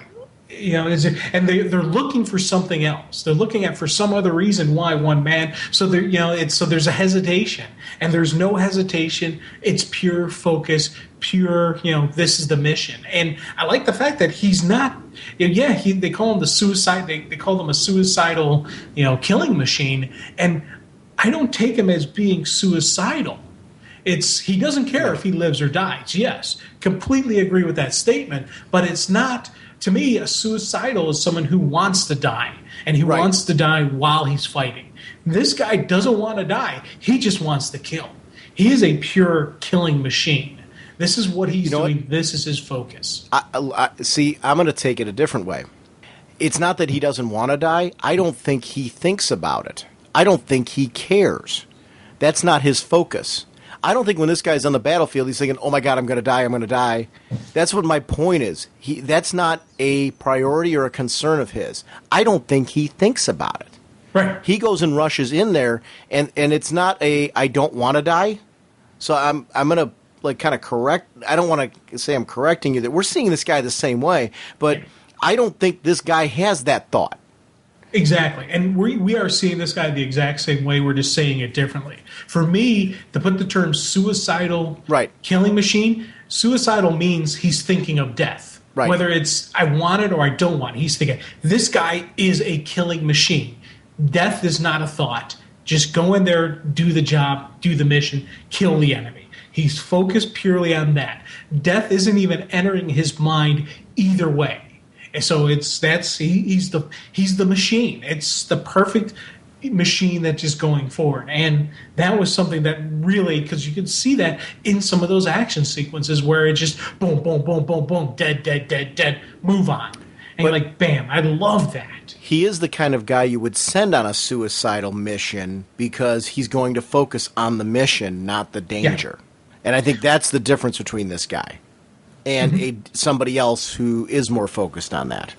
Now, I agreeing with you. To me, suicidal would mean that he wouldn't go in with a plan. He wouldn't go in with a strategy. I see this being a guy who is going to go in with a strategy, not because he's trying to protect himself, because he's trying to complete the mission. So a suicidal guy to me is one that will rush into a situation and he survives as a happy accident, but he's really trying to die. I don't think this guy's... you and I are seeing him totally the same. This guy is not trying to die. He's not trying to live. He's driven to complete the mission. And that's why he's successful. You want to know something, Sean? What? I've read this book, I'd say easily 4, maybe 5 times. Mm-hmm. And as we're talking, I have it open in front of me, and I just noticed something I didn't notice in all the previous reviews. What's that? It's when they're in the flashback sequence... when he's saying goodbye to, well, right before he's saying goodbye to his wife, it's got that date 2005 in the upper corner, and he's going down into the tube. Right. Look in the corner of that picture. You'll see Our Lady in red, the hooded lady. All the other issue number 1s. She's right there, sitting there, staring at this guy. I didn't see her either till then. Good catch. Very good catch. Oh, my God. Now I want to go pull up Huntress and Earth 2 and all the other... fresh issues and relook for her. Because if they put her here, they gotta put her in the other issues. I don't think she'll be on Earth 2. Yeah, she won't be on Earth 2, but I'm wondering World's Finest. Yeah, it's a good question. I don't see her... We're both talking about this. Neither of us see her in World's Finest number 1. So I guess... Is that because they are characters from Earth 2, do you think? Is she only interested in people from our Earth? Well, you think about what she was going after and who she is. So she wouldn't be focused on the Earth 2 people because that's the alternate Earth. She's focused on what's going on in this world. Right. She's focused on what she can do, Oh, wait, hold it. She is in World Finest. You found her? Yep. Go back to when they're originally at the restaurant. They first show up on the scene at the fire. Star Enterprises, where you see the big fire scene. Next panel down, the long stretch panel. Look at the firefighters in the background where she's saying the quantum tube tumbler, Kubu-san, is it safe? I'm sure it will be, but she's right there to the right. I see her now. There she is. Okay. Wow, she is in World's Finest number 1. Nice. Okay, and that's a beautiful hidden because... we went back through, we read the issue how many times, and then just now we were focusing, and it took a couple times looking for her specifically. And I'll tell you right now, I was looking heavy on this page because I knew all the craziness, but I was looking more in the shadows and the edges and the rims. I didn't look there. Outstanding good catch. Yeah, we both just looked at Earth 2, and I didn't see her in Earth 2 number 1 at all, which would make sense because it's a different Earth. But I was glad to see her in World's Finest. I thought that was a fine attention to detail because you're, set on our Earth in World's Finest, so that would make sense. I don't know. Overall, this GI Combat, I don't know, is there anything else you want to say about GI Combat? Is there anything we left out?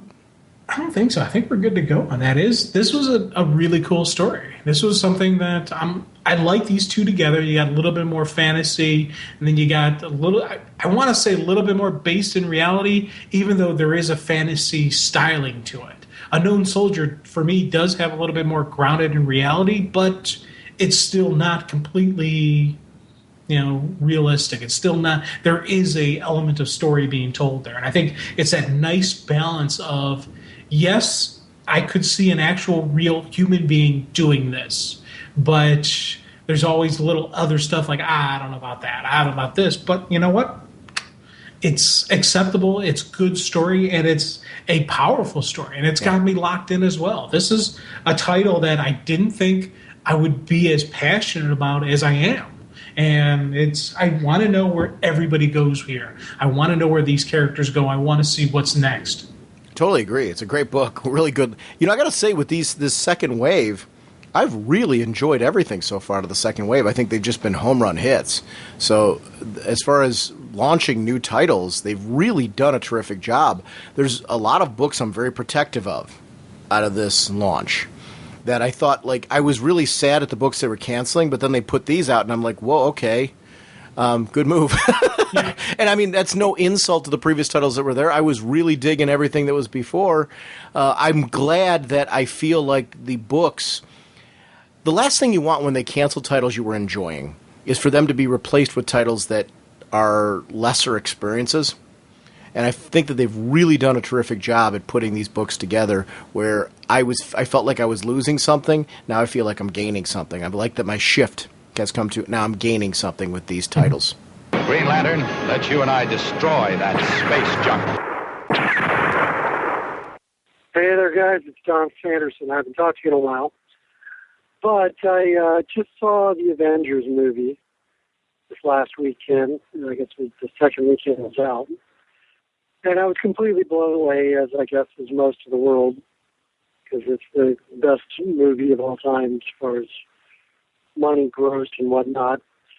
But just wanted to call and, I don't know how many creators from DC listen to your podcast, and I did make mention of it on my Facebook, and I don't know how, if anybody from Warner Brothers is checking it out, but clearly DC is getting their butt handed to them by Marvel when it comes to movies.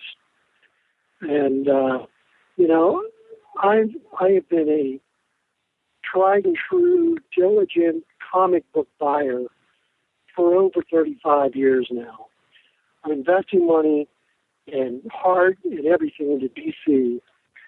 And yet they don't come out with any movies for me that were, if I were a Marvel fan, I'd be jumping up and down, going nuts over the Avengers.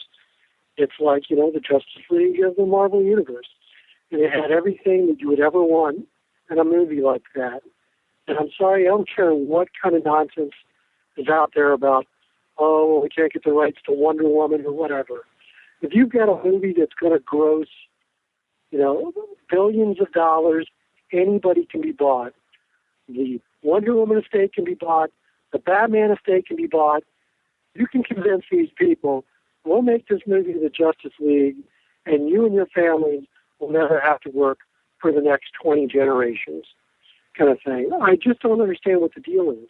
As I was watching this movie, I was thinking, what an amazing DC movie we could have if instead of Iron Man, it was Superman and Martian Manhunter and Green Lantern zipping around with Flash and Batman and Green Arrow on the ground.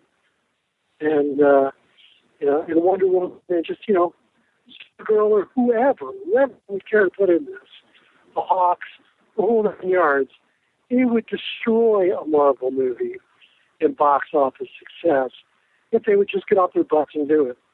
And hopefully I'll live to see it. But the way they just keep rehashing the same movie characters out over and over again is completely absurd to me. And if you can, I know I've addressed this before, but now after seeing Marvel completely deliver an amazing superhero movie, I just got to know that my team is going to offer the same thing to me sometime in my lifetime. Anyway, just wanted to hear your thoughts, and we'll talk to you later. Take good care, guys. Well, first of all, I think one of the things we got to remember, one of the smart strategies that Marvel had was long before they were bought by Disney. This is something we have to remember. It wasn't always like this for Marvel movies. And I'm not knocking Marvel at all. What they did that was smart is they pulled their movies in-house before they were bought by Disney. So Marvel as a comic company was already taking the reins and putting out their own films. Now, the big difference we got to remember is DC's never operated that way. They were owned by Time Warner. They didn't have that option. So, they were fishing out, Time Warner was fishing out the movies because they didn't realize what they had. And they didn't realize what they had until what Marvel was doing. So Marvel's had a number of years head start on this. Disney has purchased them. Now they got the Disney marketing muscle behind that. But they did a brilliant thing. They pulled the stuff in-house. And one of the things you got to remember is Marvel was doing for the longest time a lot of what DC's doing. They're releasing these separate movies. Remember, Spider-Man was at one studio.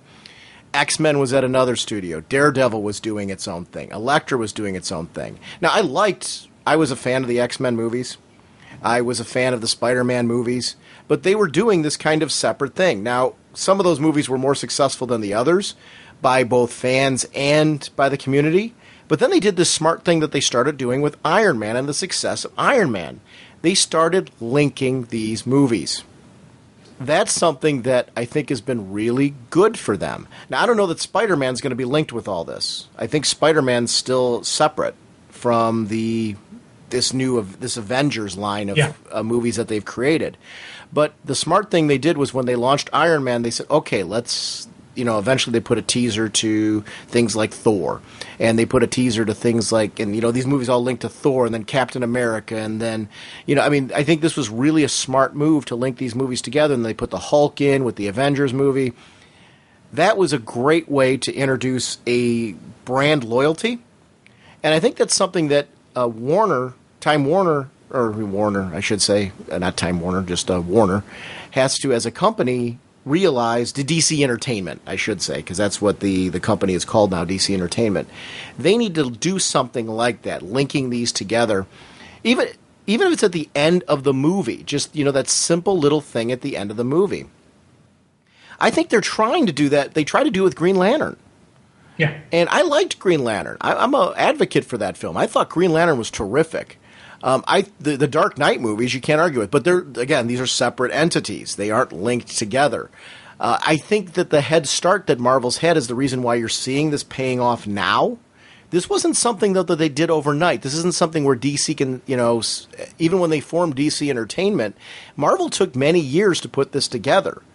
Brilliant plan that we're seeing the payoff of now, but this, in fairness to all the creative geniuses that came up with the idea to do Marvel Studios and start linking these films and putting them together, Marvel Studios was the brilliant move that Marvel made when they started doing this, and that was the payoff of Iron Man and different things like that. That's something that DC needs to learn from, and that's going to take time. I do think we're going to see it in our lifetime. Very much, I think so. I think they want to put out a Justice League movie. What I want, though, is I don't want it just pumped out because the Avengers were. I want it built appropriately, and I want the Justice League movie to feel like what the Avengers do. And I'll wait a few years for that, or whatever it takes for that to get here. Look how long it took to get Avengers from when Marvel Studios formed. I'm going back when Marvel was not owned by Disney. Long before that, this was something you heard the rumblings of, that Marvel's going to be producing their own movies. And I'm going to be honest with you, how did we know as fans that Marvel was going to do what they did? Brilliant. Everybody was behind, and I'm talking about specifically Iron Man, Captain America, and Thor. Those movies, and Iron Man 2, those movies building into the Avengers, specifically that linking thread, is where things went great. Spider-Man was over at Sony, and Sony did a great job with that 3-film series. But I liked the X-Men films that were done as well, and I enjoyed Wolverine. I've been enjoying those films. But to me, the brilliance is what they did with the Iron Man leading into Thor and Captain America. And you haven't seen Avengers yet, have you? No, I haven't seen Avengers yet. I think I'm one of the few people in the comic book fans who hasn't seen it. And it's, my crazy life right now is starting to settle. But when I have those moments of calm, that's when I'm like, well, okay, let me do more moving. Let me do more packing. Let me do more unpacking. So my moments of calm quickly dissolve into work around the house. So I'm hoping to catch it before it leaves the theaters, because I do want to see it on the big screen, because that is a little bit different than on the small screen. But it's one thing that though that DC's doing really well is on the animated side, because I did finally watch this past Saturday. I recorded and I watched the DC Nation block, and saw the Green Lantern and the the Young Justice, and I jumped right into it.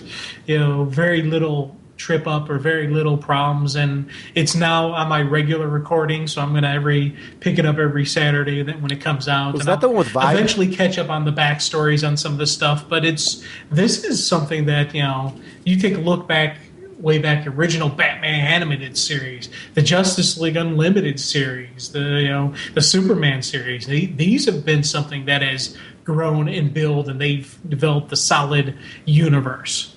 Smallville. I'm excited for Arrow. You know, their television universe. Yeah. You know about Arrow, the Green Arrow show? I did not know about a Green Arrow show. Wow, you've been like living under a rock. Is it going to be the same actor? Or? No. I think this is going to be its own launch thing. There's actually on our Facebook page, one of our listeners was kind enough to post a link to the trailer. So go ahead and take a look at our Facebook page. But Arrow is going to be a new series that's going to be coming out from the CW, oh, cool. and it's going to be a whole new Green Arrow series that's going to be launched. I don't know. I mean, I echo everything Don's saying. I want what Don does. Yeah. And I totally agree with him. And I agree with his love for Avengers. Avengers was brilliant. The one that surprised me the most, I think I was expecting, first of all, I love Robert Downey Jr. as Iron Man. I think he's just amazing. I can't wait for Iron Man 3. I think it's just, wow, did they cast brilliantly for that. And I hope he just keeps making Iron Mans because he's just great at it. And as long as they keep pumping out quality Iron Man films, you know, it's like James Bond. You know, you just want to see more and more of those. Captain America, I thought was terrific. Thor, amazing. All those movies were just great. You know who stole the show for me in that doggone Avengers movie? And I mentioned it, I'm almost positive in the last one. The Hulk. Yeah. The Hulk was both as Banner, but there were some moments in there where you laughed at it, but he was comic relief while at the same time being exactly what you expect for the Hulk. It was, I mean, this is a template for, I left at the end wanting more Hulk. Give me as much Hulk as you possibly can. I want another Hulk movie out of Avengers. That's what Avengers did for me. I was like screaming at the end, I want more Hulk. Give me more Hulk. So, I don't know, that was kind of, for me, one of the highlights of the whole thing. The other thing I would add is I just want to see, I would love to see these films come, but I also want them to take their time and develop them with the same kind of quality that Marvel did. And I think Marvel pulling them in-house, I think that's why DC Entertainment was formed. So I think what Don wants is coming. I just think those things just take many years to put together and put them together right. I think they have to be, nowadays with the cost and the expense of it, look what happened with Green Lantern. I mean, unfortunately, that movie did not make what they expected. So, he was talking about how we're getting the same characters brought out again and again. But the problem is, those are the movies that are successful. And I don't know. I don't know what the answer is. I didn't think Green Lantern was a bad film. I really enjoyed Green Lantern. Yeah. I mean, if it was a stinker, I would have said otherwise. I know some people don't agree with me. They didn't like Green Lantern. I quite enjoyed the film. So I do think it was an issue of, I think the Marvel fans really have embraced, and I shouldn't say just the Marvel, I think the general audiences have really embraced the Marvel films. But you don't see like fan uproar over the Marvel films. There's really just an excitement and an embracing of it. And I think, I got to be honest with you, I do think it's the way that Marvel's done such a great job of connecting their films. I think you get excited for the next film right away after seeing the last one because of the little teasers at the end. I think those little gems in the credits get people excited and build up the anticipation because you get a quality movie, and then you get this teaser afterwards that, hey, there's going to be more. And I think there's something to be said about that. You build a brand loyalty, and that's what I think DC Entertainment needs to do. You need to build an interconnected brand loyalty, the same way you do with your comics. I think there's a certain point to doing that. And I think that works for your film-going audience, not just your comic fans. I don't think we're the only ones that are geeking out at the end of the film when you see that teaser. I think everybody geeks out at those. I really do. People love that stuff because you feel like you're on the inside of something.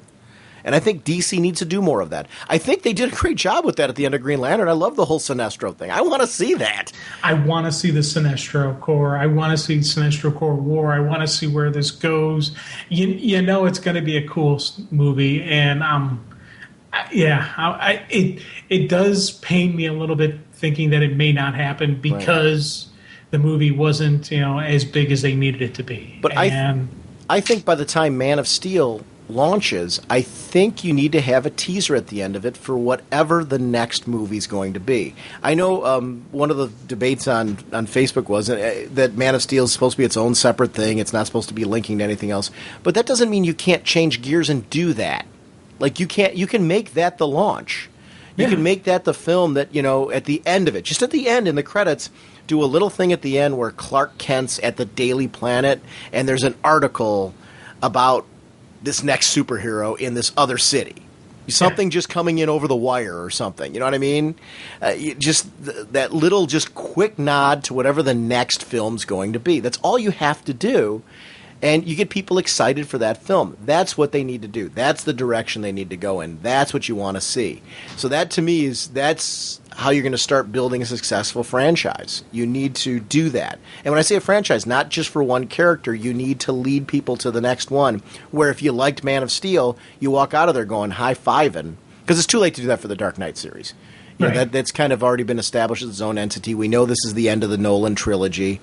But I think when you do the next Batman film, because they're already talking about, maybe it's going to be Ryan Reynolds. I don't know what, actual direction. It's too soon, I think, to understand what direction they're going with that yet. But whatever they do with Batman next, you need to use that character, too, as linking it to these other films. Not in the film. You don't have to do it in the film. You can do it at the end. Do it at the credits. Nice little nod. And I just think that stuff builds, I think that's what Marvel's doing very well. That's why I referenced specifically Iron Man, Thor, and Captain America. And that's what I want to see. I want to get excited afterwards for the next movie and feel like things that aren't really connected, because really Captain America, Thor, and Iron Man, are they really connected? Well, there's certain characters that, are linked because they are in there. They did a great job with Samuel L. Jackson and stuff like that. But really, the main meat and potatoes of those movies were not interconnected with that. They did a really good job of just developing their own little mini universes for those books. I mean, for those movies. And then in the end, at the end of those films is where they linked until we got Avengers. Avengers was, to me, perfection. It was a great movie. I really enjoy it. I see people like at some sites where they're saying, "Oh, it wasn't always cracked out to be." I don't know. For me, the whole lead-in of those movies leading into this film, it feels like one big experience. Avengers is not an experience by itself. It's everything leading up to it, all the prelude. Did you see all those films? Like Iron Man, Iron Man 2, Cap, Thor? Did you see all of them? Yes. Okay. I mean, to me... I saw I saw all of them on the small screen. But you've seen them? Yeah. So, I mean, you've got that experience leading into Avengers. That, to me, was like you knew the backstory, what their film universe looks like when you walked into Avengers. And then, so there was none of that needed for Avengers. You didn't need to tell any of that. You just got into a great Avengers movie. And that's what DC needs to develop. DC Entertainment. That's what they need. And that takes time. It's not something you're going to do overnight. They need to do that. I think Man of Steel should be the launch of that. And if it's not... Yeah. If they don't have contract, and I think they have contracts in place to do. I hope they do. If not, that's insane. You should really have contracts in place that would allow for that type of thing to happen, because that's how you launch that. Follow Marvel's plan. I would love at the end of it to have a little tease for the next one, and even if the next one's not Batman, if they go some other hero, just that, as you said, that continuity, that connection, just start bringing us in, we want it, give it to us. But I don't know. They keep things separate, and part of it is the mentality of the studios and what they're not comic book writers, they're not comic book creators. They are flat out, okay, you have a series. You have, usually a series of movies can run 3. Usually by the third one, that's when things start tripping up. That's when things start happening. So you got to change it around again, tweak it up. Bring in a new character to play this person, or do whatever you got to do. And so they're not normally thinking this way. This is kind of thinking outside the box. But we've seen it work. We've seen it work really well. Sure. Just Avengers defeat Harry Potter. It crushed Harry. And to be honest, the reason I threw out Harry Potter was because Harry Potter had such a loyal fan base of people who wanted those movies, who were clamoring for those movies, and just, give it to me now. I want it now, please now. And Avengers came in and swept it and just completely destroyed it. And I was like, holy crud, because I never thought. I knew Avengers would be successful. I knew it would do really well just because the machine has been building nicely.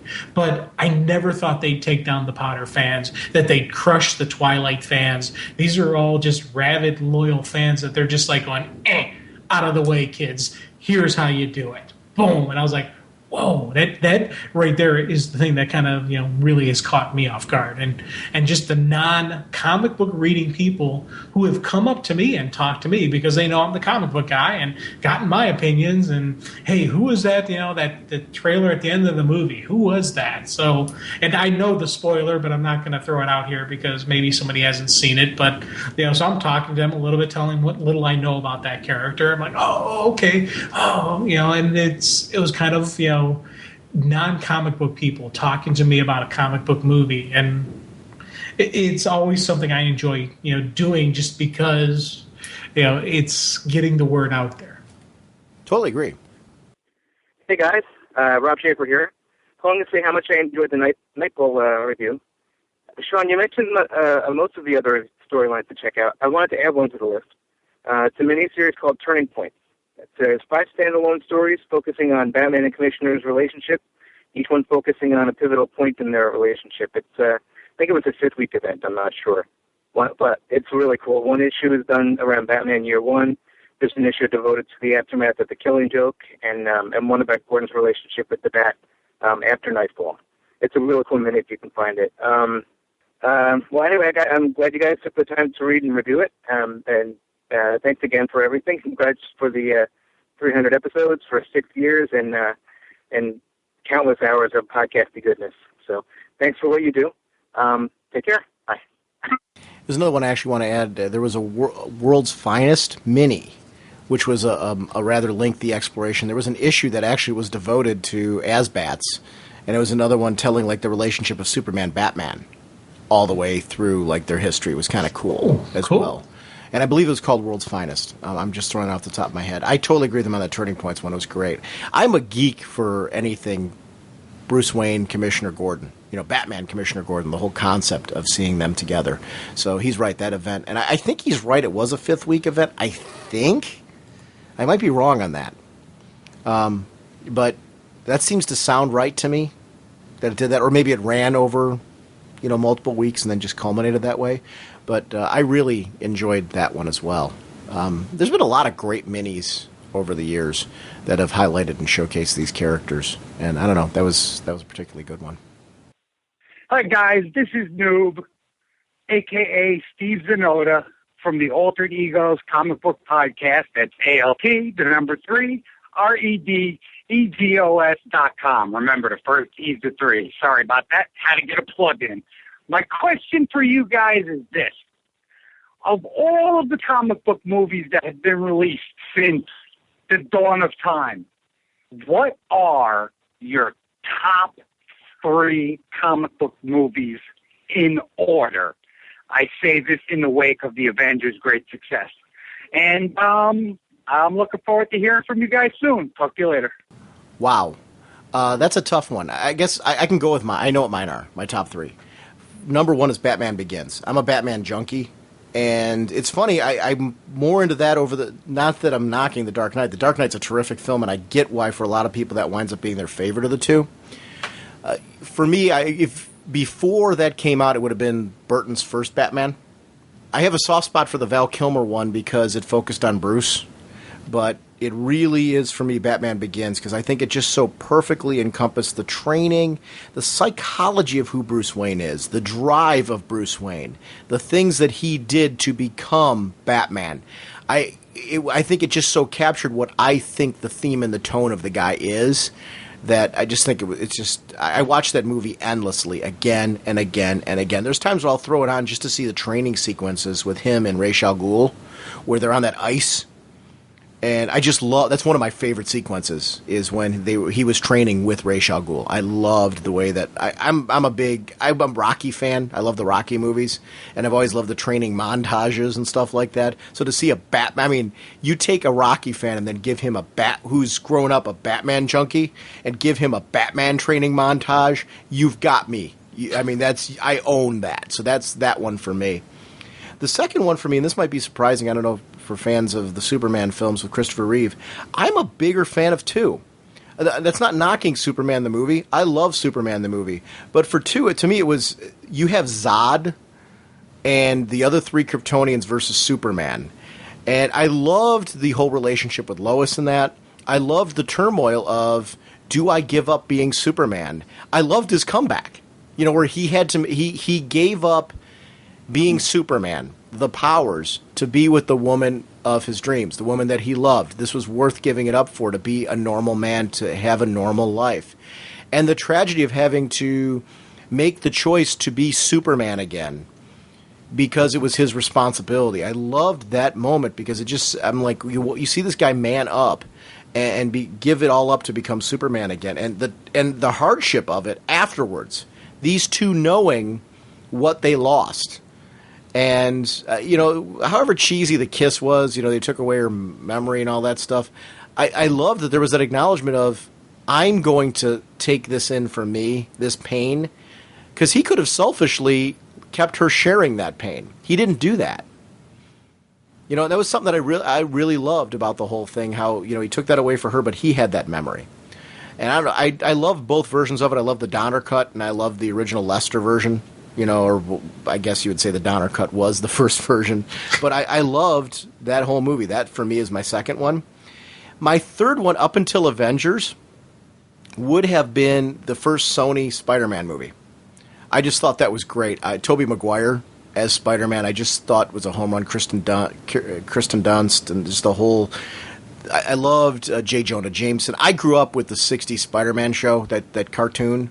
I thought that cartoon was absolutely amazing. Spider-Man on Electric Company and stuff like that. I'm a big Spider-Man fan. I still love the weekend strip or the weekly strips by Stan Lee, the ones you get in the newspaper. I'm into that whole stuff still. I love Spider-Man. I'm a big Spider-Man fan.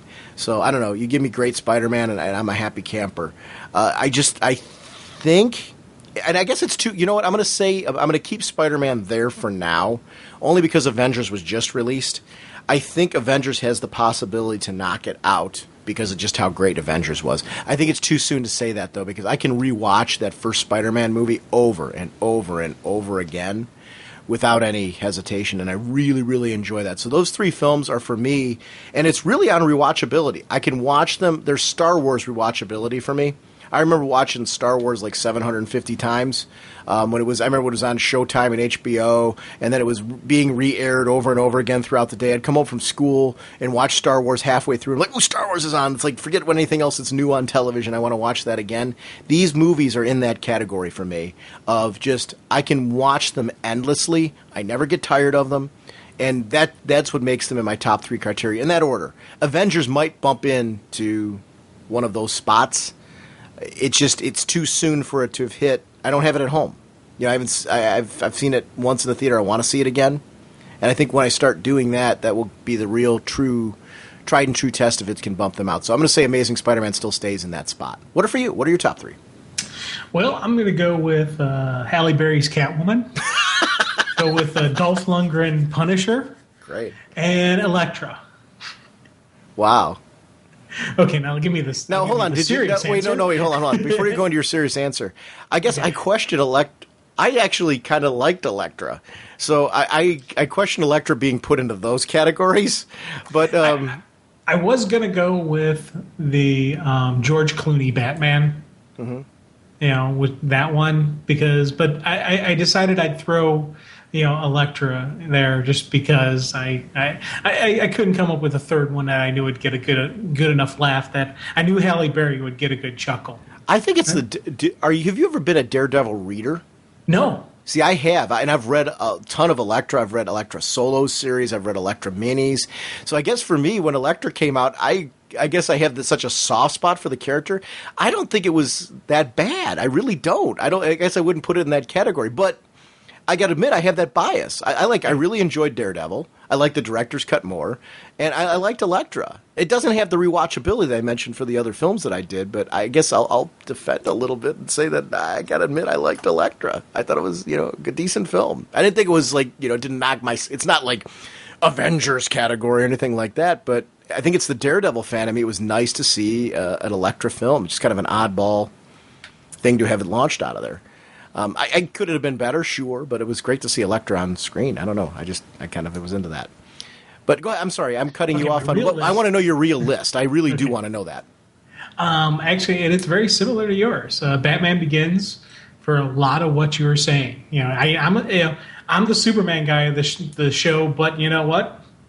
Batman Begins was just an absolute wonderful story that was a great Batman Bruce Wayne story that I was like, this is what I want. And I was sitting there nodding my head as you were talking about the Rocky montage moments where you get these great training sequences and you get a connection to Bruce Wayne, to Batman, to Ra's al Ghul, to everything that's coming down the line, and it's where it's building the Batman universe. And Commissioner Gordon, come on, that was just a perfect characterization. That was right there, bam, drop down, perfect for what I would picture Gordon to be like, and I loved it. I thought it was great, and and for a while there, I was almost going to go with Dark Knight as my number 2.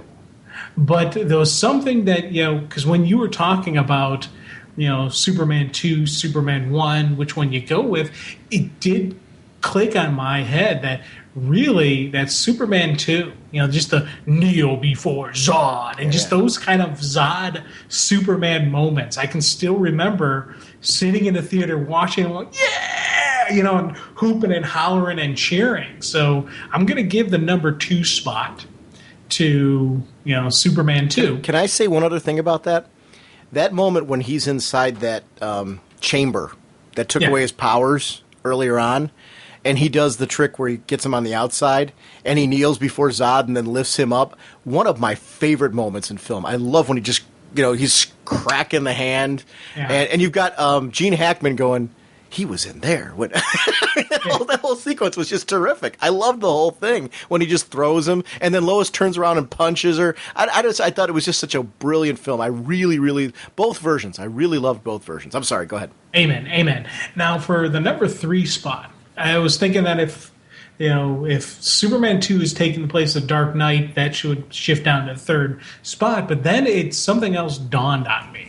There's another movie that it was a comic book base that I absolutely loved, and that it didn't get the acclaim that I thought it should have. And I was talking a lot about it to people, saying this is a comic book movie, but you gotta see it because it's really good, and they do a really great adaptation of it.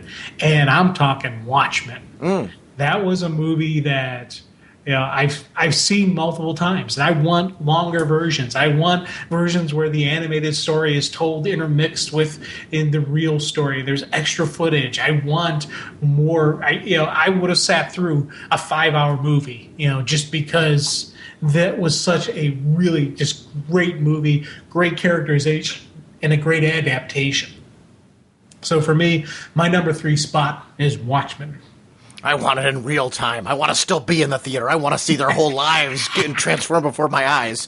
I want to grow old and gray watching Watchmen. I agree with you. Actually, I really enjoyed Watchmen.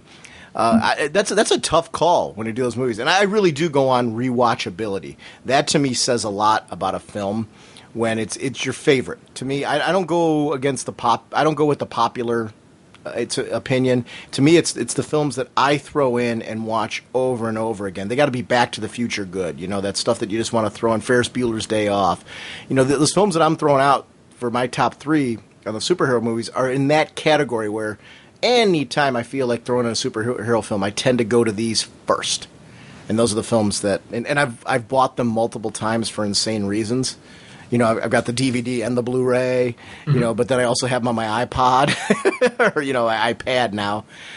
These are films that they've got to be on every format imaginable because I want to be able to watch them whenever I want. So, I think that says a lot for a film. And you'll buy them over again for cheesy extras. Yeah. This one's got a new interview or a commentary and stuff. That's actually a key for me, too. How often do you listen to commentary tracks? Not that often. There's been a couple movies where I've gone through the commentary. I'm like, oh, that's kind of neat. And sometimes I'm like, it's got to be, depends on who it is. Like Kevin Smith movies, I'll do the commentary because he knows I enjoy his sense of humor and what he'll bring to the story. Same thing with Quentin Tarantino movies. I'll watch commentary tracks on that one as well. Well, you listen to the commentary track on the Halle Berry Catwoman too, right? No, I don't think they had it in mind. No, it's all three of those movies that I mentioned. I listened to all the commentary tracks too, when there was one, associated with the film or the box that I ended up having. It's the Batman Begins in particular. I watched every little extra imaginable, whether on the original DVDs and Blu-rays. If they had an extra, I was like, ooh, cool. So I mean, that was something that I really enjoyed about those. I think that's one of the things when you watch the interviews and the supporting materials, because I don't always do that. Usually for me, it's just enough to watch the film. I really get into watching the film experience. But when I want to watch every deleted scene, I want to watch every little interview, every little, when they've got like the company put on, like showcase where they're the quick little history of the character that we all know anyway. But I'll watch that through just because it happened to be on the DVD. That says a lot about the film, I think. Yeah. There they are, all alone except for that old character. Jim, what we're going to begin here is a 2-episode quick look at Night of the Owls. And so we're going to start, obviously, by taking a look at the most recent issue of Batman, but then kind of go through and we'll start talking about some of the other books that have tied in with this. Because, I mean, there's so many of them to discuss. So it's really something we're going to start here, and we'll continue and finish on our next episode, sort of finish. Because we're going to keep following this. I think this event's just huge. And it's a great opportunity for us to take a look at the first big mega event. This and the culling, actually, as far as crossovers are going to be discussed. But I got to talk about issue number 9 of Batman. Issue 9 of Batman and Robin, right? Oh, well, Batman we're talking about first. I'm Batman and Robin. What are you talking about? Because I want to talk Damian. Well, we're going to talk about that, but before we talk about Damian, dude, we got to talk about Bruce. I guess so. Yeah. I want to talk about Damian, too. We're getting to that. Trust me. Let's get to Batman first, though. Okay. I'm sorry. Bruce brought me to the dance, so I'm going to override you on this one. We're going to Damian, though, for the same reasons that you want to go to Damian. But I love the sense of history that Snyder has crafted. And I want to talk about Batgirl, because I want to talk about Commissioner Gordon. Yeah. As well as Barbara and everything that's going on there. But I love this sense of history that's being crafted here, where they talk about the history of the family. And because it's really important, none of this history of the family's throwaway. The Wayne family's been fighting off, without realizing it, the Court of Owls for many generations, it looks like. We see this battle taking place where Bruce is still in his battle suit. And I love the fact that Bruce is being able to let go in a way that he's never been able to do. At least, as far as that we get to see. He's like, I can finally let go. I can unleash in a way that, I haven't been able to before with this combat suit. And it's still not enough. This is Batman letting it all hang out. And it's still not enough. Alfred wants to come out and help him. And Alfred basically in that moment is saying, I'm going to sacrifice myself. Alfred would take a bullet for Bruce right there. He would die for Bruce right there. Right? Alfred would have taken several bullets for Bruce. And, I love the fact that Bruce overrode him and didn't let him do it. Yeah. Because they both knew what was going to happen if Alfred stepped out. Alfred would be dead. Bruce is slowly going down. He's being outrun. He's being overrun. And he's gonna keep fighting. He's going to fight back. But Alfred, I love that. I love that he was ready to go. I'm like, no, not letting you do it. Lockdown. Again, just some really cool crafting of the Bat family, of the Bat universe. These characters who are acting exactly how I would expect them to act, and we're seeing it. I love the sequence with the dinosaur, being his little big dog. But then this is one of my favorites, owls everywhere. But I forgot. The thing I forgot is, as soon as the owls left, the bats came back. And the visual of the bats swarming in. Yes, I remember now. The bats had simply hidden deeper in the caves, in the darkest parts, the parts the owls couldn't tolerate. And when the bats came back, it was with a vengeance. And this is the theme of this issue for me. And I love the pacing of that, because we've seen Bruce beat down by this Court of Owls for how long? Well, this was the turning point. This really turned into a pivotal turning point for this. This is, to me, like, again, I'll use a Rocky reference on this one. This is Rocky getting back up again after that one time being knocked down. Get up, Mickey loves you. Those moments. Yeah. I mean, this is one of those moments for me. I loved every bit of this, because then, now the temperatures turned down, And Bruce is in this moment where he's using, now we're in my home. You've come into my home. I'm overtaking you. And he's finally one-upped, or at least, even the playing field for himself with all of the people that attacked him. And it takes him now to Lincoln March, where I so didn't want to see him die. Because I liked him. But I didn't want to see him turn into a bad guy either. You kind of saw it coming, though. He was a great character, and again, it's another one falls to the court, and you hate seeing the good guys go. But this was a really cool, I want to say a really cool death sequence, just because as it goes on, as he dies, he's passing on the information where the Court of Owls is. Now, the question, as soon as I read that, the first thing that popped in my head is, what if? What if that information he's passing on is really just another Court of Owls trap? What if it's not really from Marsh, or maybe Marsh is one of the bad guys? Maybe Marsh is a Talon that looks like he's dead, but he's about to come back any minute now. And that's something I think that this story crafted, that it has me thinking beyond just what I'm seeing. I got to look for any other hidden clues. I got to look for any other mysteries. Is this a trap? Is this something else that's going on with Batman? I don't know. If what I'm reading is exactly what it is, fine. That's a great story. That's a great way to continue on and begin the conclusion of it. But the court's never going to completely go away.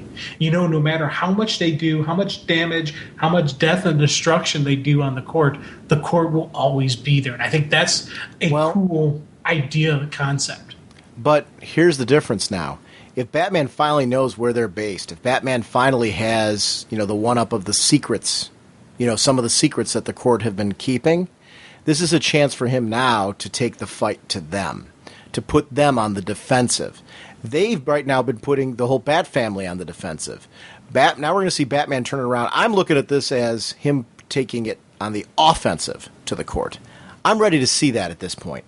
It's like, enough of this defensiveness. I want to see the Bat family kick some booty. This is where Bruce calls the troops together, and they all go after the court. Because I don't see this being just Batman going after the court. I see all of them coming in some capacity to somehow go after the court at this point. I think. That's totally what I'm looking for. They came to my house, now I'm going to burn theirs to the ground. And I take that at face value being totally where they're going with this. Oh, they're definitely going for the all-in, full-on war against the court. And I think my guess is, when everything is said and done, it's going to look like a complete destruction. But an organization like the court, can't completely destroy it. Yeah, there's too many levels. No, and I agree with you. I think this is going to be an ongoing new villain for Batman. But I think we're going to see and I don't think the victory is going to be easy. The victory is not going to be easy. It's not going to be clean, and it's going to be one of those victories where you're like, did we really win? Look at how much we've lost. Look at all these innocent lives who are now dead. Can we call this a victory? Can we call this one for the good guys? I don't know. Those are actually the cool stories, when you get that little kind of moral question, that little question at the end of it. How do you rebuild from the damage that's been done? You've got to remember, look at the infrastructure they've already attacked in Gotham. Who's going to come in and take the place of the people that have been killed? The one thought that popped in my head, and I don't know if they're going to do it, but what if Bruce Wayne ran for political office? With all the death, all the destruction, all these different people in Gotham politics are gone. What if Bruce says, hey, I got to do this. They have Batman, but they also need a positive leader. They need this image. And that was the first thought that really popped in my head when Marsh died. And he's passing on the note to Batman, to Bruce, telling Bruce, the people need something to believe in. They need hope. And on one hand, it's maybe Bruce give more Batman, but on the other hand, I'm thinking he's calling out to Bruce Wayne to run. Call out Bruce Wayne, the man, to step up and be the politician, be the honest politician in Gotham. And I'd love to see that, because I think that would create a whole nother, mess of trouble, mess of stories, mess of just different ways that Bruce would have to handle things. Damian Wayne. Damian Wayne for office. I think Damian Wayne, you talk about honesty, I don't think you get much more honest than Damian Wayne. Yeah, that would be a definite interesting politician. Yeah. A tougher politician for a tougher time. Well, he's going to be tough on crime. Well, that's true. He stamps out crime permanently. I got to talk about the backup story real quick, how much I really enjoyed that. I love when you give a history of Alfred and any character in the Bat universe. I love seeing here that we're seeing the first butler that Bruce really grew up with. When he was very, very young, right before Alfred took over. And the fact that he knew all about this. He knew that there was something coming. He knew that there was a danger coming. I want to know what he meant by that he brought this down on them. How did he do that? Part of me wonders, because they got that whole scene where they're talking about, is it time for us to leave the nest? Is it time for us to move on? I'm thinking, he was, encouraging the action, or maybe he's like, hey, let's do this. Like, you guys, and maybe help them find a different location, find a place to move to or leave Gotham. And the court didn't want them to leave. I don't know, because to me it seems like everything that they were doing in Gotham would be something that would be against the court. Because it seemed like they were looking to change the face of Gotham the way that Bruce is now. Right. Because we've seen Bruce in recent years trying to make Gotham a better place, and this is a family who is doing that. And I wonder if we're going to find that the Court of Owls had more to do with the death of the Waynes than we're realizing. 100% think that. I think there's no doubt in my mind that the Court of Owls didn't set up the parents' death now. And they're going to go through the whole process and probably show us exactly how they made it happen. Complete cover, complete look, like we need this to look like 100% an accident. It can't be our regular assassins. We can't send a talent, or maybe the guy is a talent. Who knows? You never really completely know, but it's not a typical Court of Owl assassination. And that's the kind of story I want to see exactly where that comes through. Because, one, the letter that he's writing to Alfred, the letter he's writing to his son, does it get delivered or does it get intercepted? Or is this cryptic letter that Alfred reads about how there's this curse in this family and there's this great evil, does that motivate Alfred to become the butler? Does it have the exact opposite effect that the dad had intended? I don't know. That's a very good point. I don't know on that one. I'm insanely curious to see how that all plays out.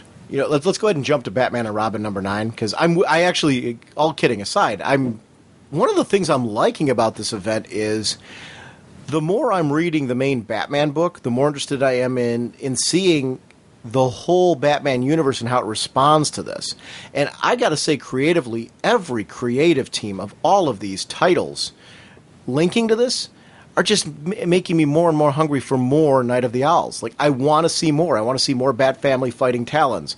I want to see how it's psychologically affecting each member of them, because they each react differently to these situations. We've got a Damian who we know has crossed that line.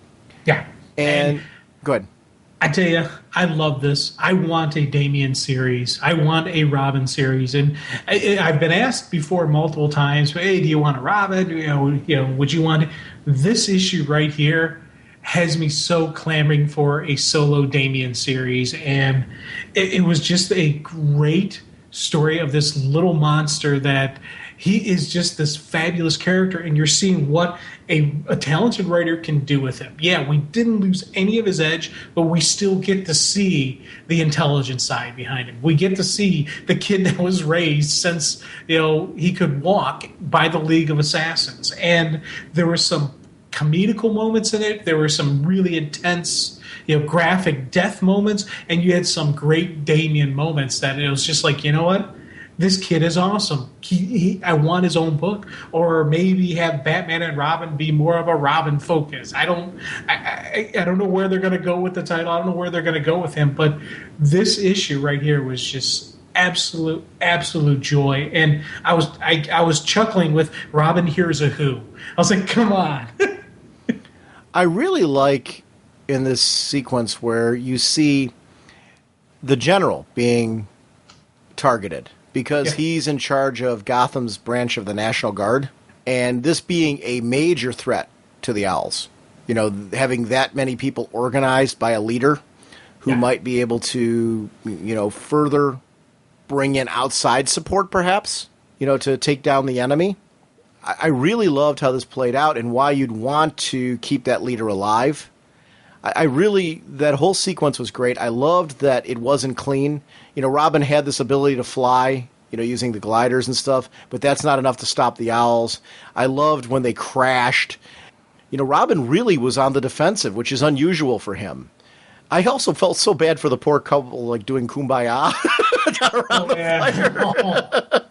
Well, it's probably just a raccoon. And the next panel, you see them sitting there still, holding his toasted marshmallow, but he no longer has a head. I was just like, wow. And that was something that really got me in this issue. There was a high body count. Really high. Look at how many soldiers were dying. And for me, one of the things that I love the fact that they're targeting the general, and he even comments on this there.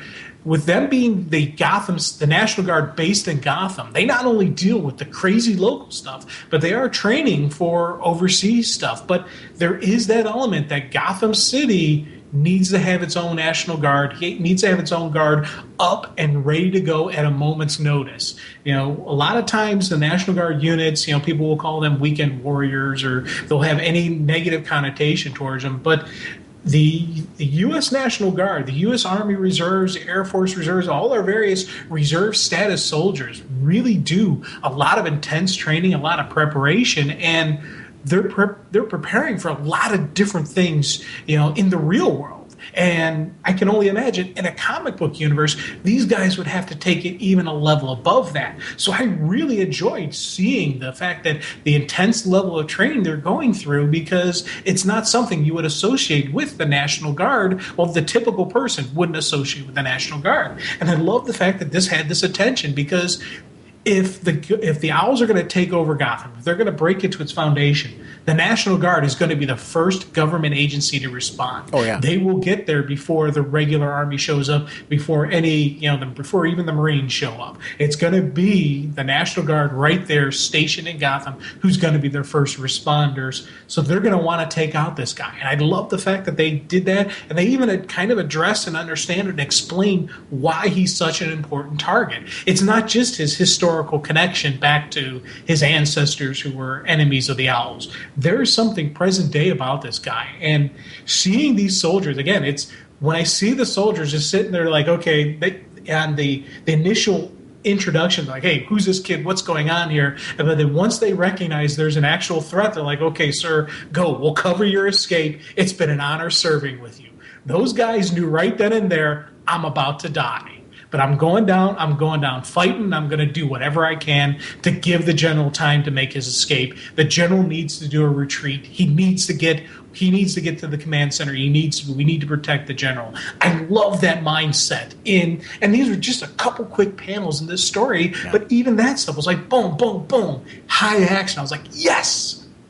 One of the things I was thinking about, and it's one of the things I've liked in the story, is the question of the Court of Owls and their view on the death of innocents. They're not I guess they don't promote it because they're trying to stay underground and hidden. So the more innocent people you kill, the more you become, it takes away their anonymity. You know, they're no longer anonymous, and then that would be something. But I don't think they're against the killing of innocents per se. But they did, in Batwing in particular, they shut down and boxed one of their owls, or one of their talons, because of the fact that he was killing innocents, and I think becoming too public. Yeah. Was that kind of the whole MO there? Yeah, that's kind of how I took that. And I think part of it is you look at what that's why the Kumbaya people did kind of throw me, that he didn't really need to kill them. I can see killing off the soldiers because, you leave an enemy soldier alive, guess what? There's a pretty good chance that they're going to come back after you. These guys aren't going to lay down and just say, oh, okay, well, he got away. I think I'll just hide in these bushes and not do anything. So he's got to eliminate the soldiers. But the people, that was a little bit, well, why is he doing that? Because they could have seen him. Okay, there you go. That's because they're the only witnesses. I guess what the difference was, I'm wondering if in the Batwing example, the issue wasn't the killing of the innocents, it was the killing of the innocents and being seen doing it. Yeah. Because he was going so far with it, whereas in this case it was those two, that was it. Unless maybe he didn't kill them and it really was a raccoon. Because we don't know what happened in between that whole sequence. What if it really was a raccoon? Well, we're seeing him stand over them with the sword, and then the next scene is them without heads. But we don't where the heads go. We don't see him carrying heads later. What if it really was a raccoon? I'm going to say no. I'm going to go against that. But you know what? Hey, maybe you're right. Maybe this is one of your prophetic moments that you see something that nobody else in the free world sees, and it comes out, and bam, Sean was right. It was the raccoon. It was a raccoon that did it, and the owls have been the Talons have been falsely accused. No, it's I think the difference with these guys and why this would be more okay with the court would be the fact that it was protecting their being anonymous by having the heads chopped off. Yeah. And, nobody's going to know, like, it's a senseless death. There's nothing linking it to the court. Basically killing all witnesses? Yeah, but here's the thing, though. The Court of Owls is now public. They're no longer hiding in the shadows. Right. Yeah. There's an owl symbol in the sky. Right. So they're letting people know they're out now. This is their coming out party. This is the here we are.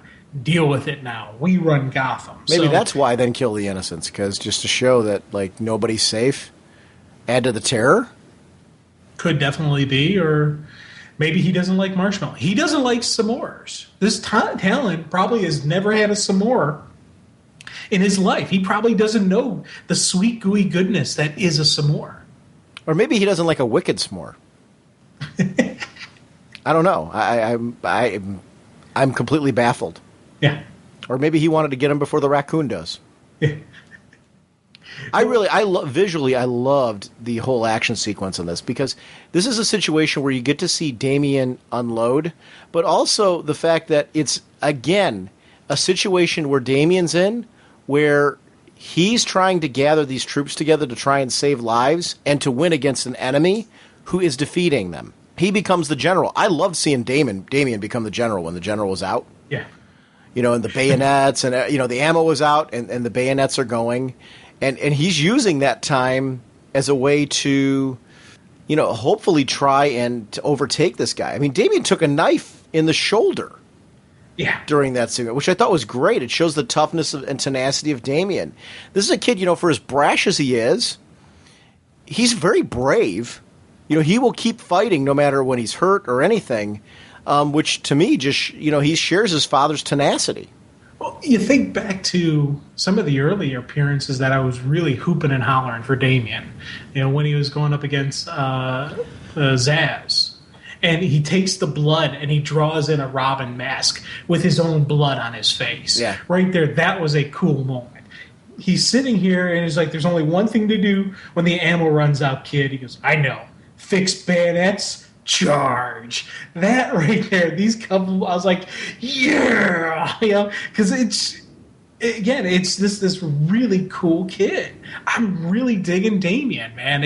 I had this connection and just this, Tim's awesome, man. He's the man. He's the heir to the bat. And now I'm sitting there going, Damian, I want to see an adult version of Damian as Batman. I so want to see that, because just the way he is now, more maturing, more situation, more growth as Robin, then eventually becoming Batman. I want to see the Damian version of Batman so bad now. It's because, it's cool sequences like this that you're talking about. Tenacity of this kid who grew up, within the League of Assassins, who's trying to live by his father's code, but who has this general training, he is a killing machine as well. He was raised and trained to be a killing machine, but he's choosing not to follow that path. He's trying to follow the path of the hero, which sometimes he does. Sometimes he kind of doesn't. And I like the fact that Damian's got that little gray area where he does walk the line and dance across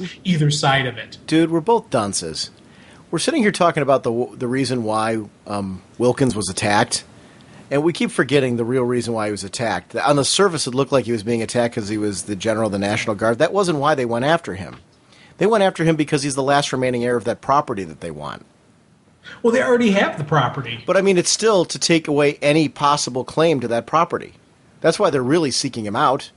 You're a direct descendant of Edwin Wilkins, which is why I asked specifically for this assignment. That Talon, I mean, obviously, because they're taking him out because of the National Guard, but it's also a very personal, because he sought out the family and didn't finish the job. So it's a little bit of A, a little bit of B, which I really love that the Talons, I love that they aren't these mindless drones.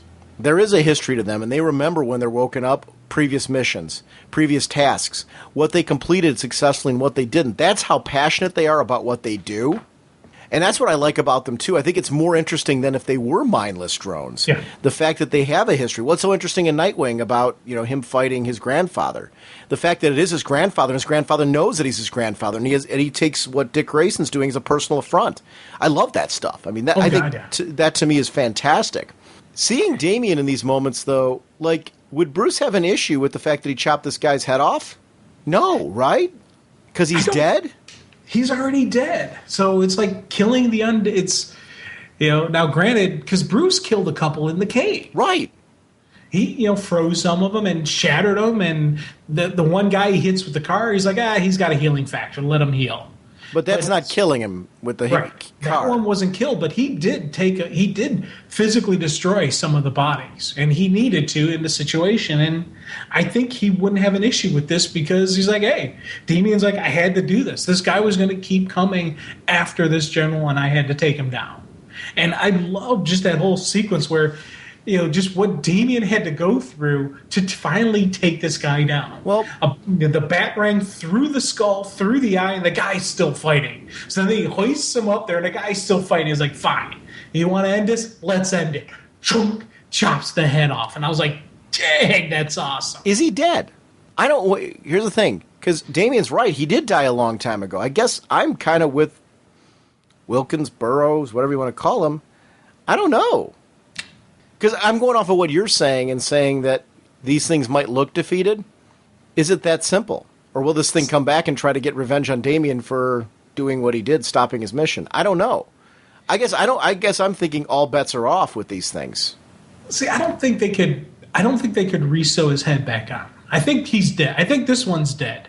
And this one's gone and he ain't coming back. Dude, his head is completely twisted around as he's pulled up on top.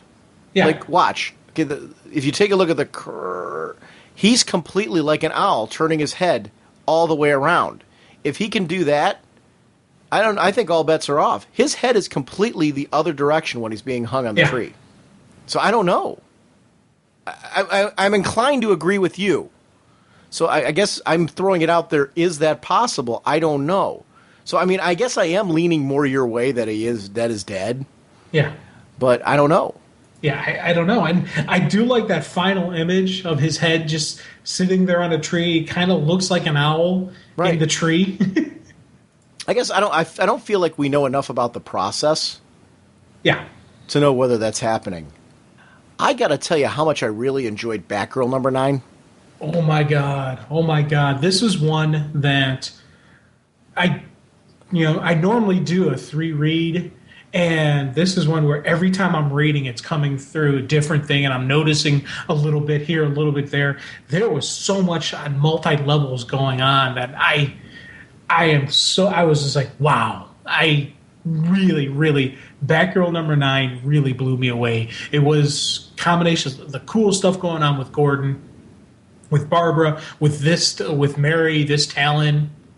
I'm really, wow. I got to commend this art team. And I'm not going to try to butcher the names because I'm going to do it if I do. But this art team on this book is incredible. I just really love the sequences set in Japan. I've always loved that. I loved when she explored, that type of martial arts, kind of, old world, Orient world over there. I got to admit, I'm not an expert on it, but I love when it's put into films and in books and literature and stuff like that, because there's something about it that just says combat. It's something, there's always like a mystical element to it. I love the whole thing with the balloons being bombs and stuff, and just that rich history being set up right in the first couple pages. But I love that this creative team just kind of crafted a world that felt outside of the main book. And when you flesh to Haley's circus and what was going on with Mary and how Mary was then brought into the court, and how it was the court was looking at, wow, this is a great opportunity to give her a new mask and to make her a Talon and to make her kind of this. I love that she related to Barbara because Barbara wears a mask, and how this was this innocent girl who never totally lost herself even after being trained to be a Talon.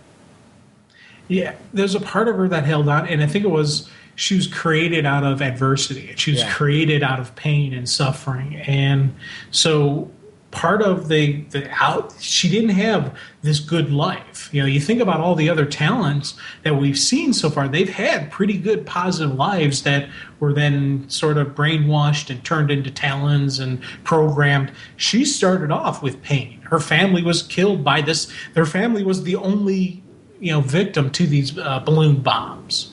So you have that added on to it. Then, so her basis is a little bit different. And so I could see her holding on to a little bit more of who she was before the accident, before everything happened, before she became a talent. And talking about the sequences of the Japanese, the schoolgirls where they're building the bombs and sending them over. One of the things I always love when we get stories about, that part of the world is the sense of that it's for the greater good. Yeah. It's the society over my personal beliefs, over my personal, adversity. She's separated from her family, but that's okay because she's doing this great task for the country. And she's doing this, she was selected as one of the people to do this. And, even though everything had to be just perfect and it was just that whole above and beyond what any, quote unquote normal person would think to do for the government, would think to do for their country. And these are just schoolgirls. These are just normal kids. They're not soldiers. They're not, combat specialists, but they are sitting there doing this above and beyond what I need to do for the greater good, for my country. And I love that sense of pride and just that everything that we got from them. It adds to the belief and the realism of the story being told. And you head from that sequence then to the Haley Circus, where you see Mary, and it was just this combination of you feel the sorrow, you feel the joy, you feel the suffering just from these couple pages. And I was just like, it really pulled me in. And second, third read throughs, you really see the look, in Mary, and you kind of start to understand why and who she is and her pain and suffering that she went through to get there. I loved Barbara when she knows she's in her moment of death. She could die there. The growth of Barbara in this book, because remember, this is a Barbara who in earlier issues was having trouble because of gunplay coming in. We see, though, that this is a true hero. In that moment, she's not begging for her life. She isn't giving up. She knows she's done for, and from her internal dialogue, but the outward thing, you think I'm done. Is that what you think? When I get up, I am so going to pound you. And then, hi, the two fingers on the forehead. Just such a great moment, because to me it just shows in that sequence when she knew that she was completely vulnerable and that Talon had her, in that moment, she knew that was it for her. I loved her reaction to the whole thing, getting the clue, that scrap of yellow paper, and just, I don't know, I loved how that all played out, because it to me showed, first of all, something special about that Talon, but also showed more Barbara Gordon character development, which I think has been pivotal to this title for me. I'm a Barbara Gordon junkie. I've loved her in Birds of Prey. I loved her as a kid, from Yvonne Craig straight on through to, modern day. And I don't know, I thought the handling of her in this book has been absolutely stellar. It's everything I've liked about her in teams like Birds of Prey. And I love that we're growing with her along the way. Then you flash from this to, for me, this great moment with Jim Gordon. That's the guy from the circus, right? The guy who sponsored Mary, or, took Mary into the Court of Owls. Now, here's my question, because we see him in the shadows. Has he aged? Because it looks a bit where you see his hair, it looks like it may have grayed a little bit. Which would make sense because no, it wouldn't. Because that was 1944, right? Yeah. So no, he couldn't have. I mean, by this time he would be too old. If he was an adult in 1944 to modern day, that wouldn't work. So we've got this moment where he's standing there with Gordon giving him the owl. So he's, for some reason, managed to escape death, right? That's how if this is that same guy, which I took it because of the shadows. And the outfit. That he's probably already a Talon or whatever the thing that makes the process that makes Talons immortal is in him and through him. So, and maybe Mary needs a special handler. Maybe Mary's a little bit different, and Mary needs this guy to do her task. Or I wonder if he was a Talon. That's a good point. I don't know. Yeah, I love just again opening dialogue. Turn around, your daughter dies. Reach for your gun, and your daughter dies. Speak without permission, and your daughter dies. Boom, right there, lays it all on the line. There is no mistaking, and you can just tell there's probably a coldness to the voice, and it's just that, Gordon knows he's up against this is not good. We have a problem here, and you see that in his face in that next panel. Because as he sees this continue on, there's going to be small fireworks, display her own. Should you doubt our sincerity of our threat? And I loved just this opening where don't get him talking, don't let Gordon speak, don't let Gordon think. This is how it's going to be. He has no choice in the matter. Outstanding. But this is what I loved about this issue is it's a true test of the character of Jim Gordon, his belief in what he and Batman have crafted in Gotham, because he's a part of that. The question is, does he let the Owls take over, or does he stand by his own conviction of who he is? I love that that's something he has to think about. I love that throughout this whole sequence of events, when we're seeing Barbara try and figure out what's going on there, with the date and everything like that that's going on, that he's being informed by McKenna of things that are happening in Batman and Robin, things that are happening in Red Hood and the Outlaws. I love how the greater world, again, great use of editor's notes, great use of the creator team, letting us know that we're a part of this larger event, and here's where you want to go if you want to see these things that Gordon's referencing. I think, editorially, on the writer's end, the whole creative end, it just feels tight, which I think is really important in this world. Yet at the same time, it's not overdone. I don't want an entire book devoted to, hey, this is going on over here, this is going on over there. Quick little nods to say Jim Gordon would be informed of this. And doing it in this book I thought was absolutely great because it's so Gordon-focused. And just giving us enough for Gordon to sit there and say, okay, God help me, get me a cell phone, any phone but mine. Because he makes the decision at that moment to say, I've got to be true to who I am and to what we've built here in Gotham and what our goal is. Because if I let them win, that's it. And that's what Gordon's saying at that moment. He's saying, I've got to stand by my conviction of who we are. Let me get Barbara safe. Let me do what I'm supposed to do and take my gamble on what Batman and I have crafted here, what the police force has crafted here. Because if I let them win, Gotham's lost. And that's a decision Jim Gordon needs to make in that moment. He has to man up the way Batman is. They've come into Jim Gordon's home now, and Jim Gordon needs to sit there and say, am I going to let them take over my home, or am I in charge here? Am I the commissioner here? We're going to see a Jim Gordon step up in this, because there's no way this is going to be enough to break him down. No, they threw down the gauntlet now. They've called them out, and first round's going to them. They did a pretty good job destroying the front part of the Gotham's Police Center, and Rennie's gone. Nice knowing you, buddy. Tough luck, and because there ain't no way he survived a couple bombs dropping on his head, literally. So there's heavy casualties. Rennie had it coming. I wouldn't say he had it coming. I think he was a good guy. How do you know? I'm just going by gut. I'm just going by my whatnot senses. But I think he was a pretty decent cop, a pretty decent fella. And he probably had a family. Right now, that family's crying, and you're laughing at their pain. Not if they got hit with a balloon. Ooh, that would just be terrible, wouldn't it? Get the full hat trick, get them all. Yeah. I don't know. How do you know Rennie had a family? He looks like it. You look at him. He looks like he's kind of guy. He looks like the family man kind of guy. He's not the playboy. He's the ground focused centered guy. He could be a real creepy dude, though, hiding a secret. Just saying. Well, he could be. I'm gonna assume no. See, I'm choosing to believe the Talons did us a favor. I don't think so. I don't know. Anyways, as we go forward, I loved seeing Barbara have to dodge the balloons. Yeah. I thought that was really great as she's coming in, realizing what this is all around her.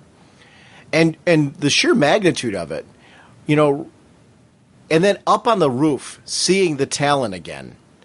And this is another opportunity for her to have to face off with this Talon. The battle begins once again. I love Barbara's tenacity.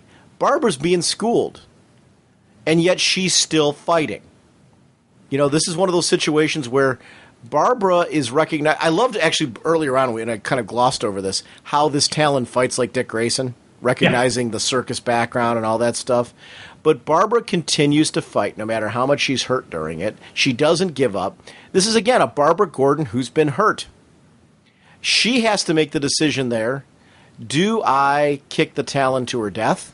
Or, you know, I mean, and she blew her up, right?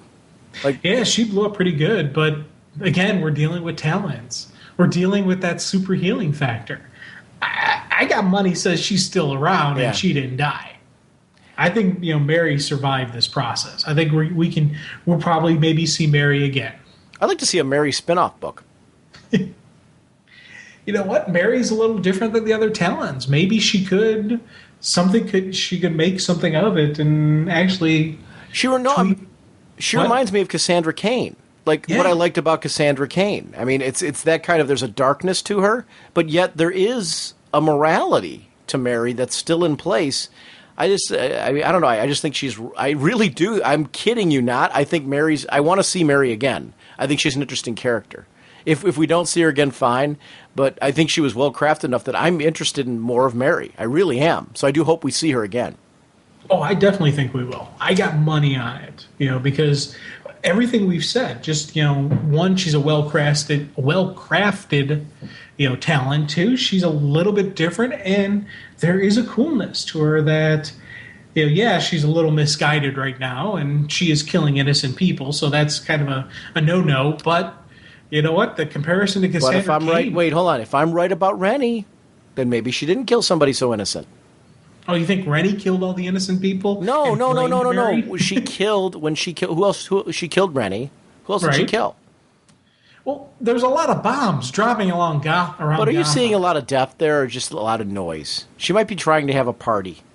Well, we're definitely seeing a lot of fireworks, and, you know, maybe there's people out there roasting marshmallows on these falling balloons of death. You know, maybe she's not killing people.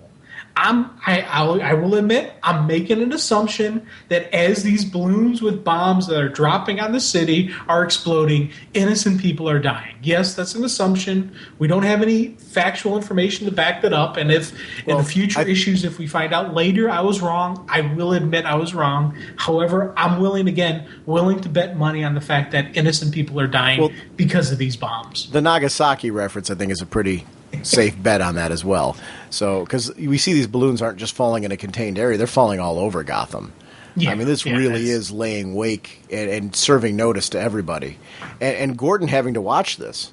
You know, I love the swerve that the Court of Owls did to him. Oh, yeah.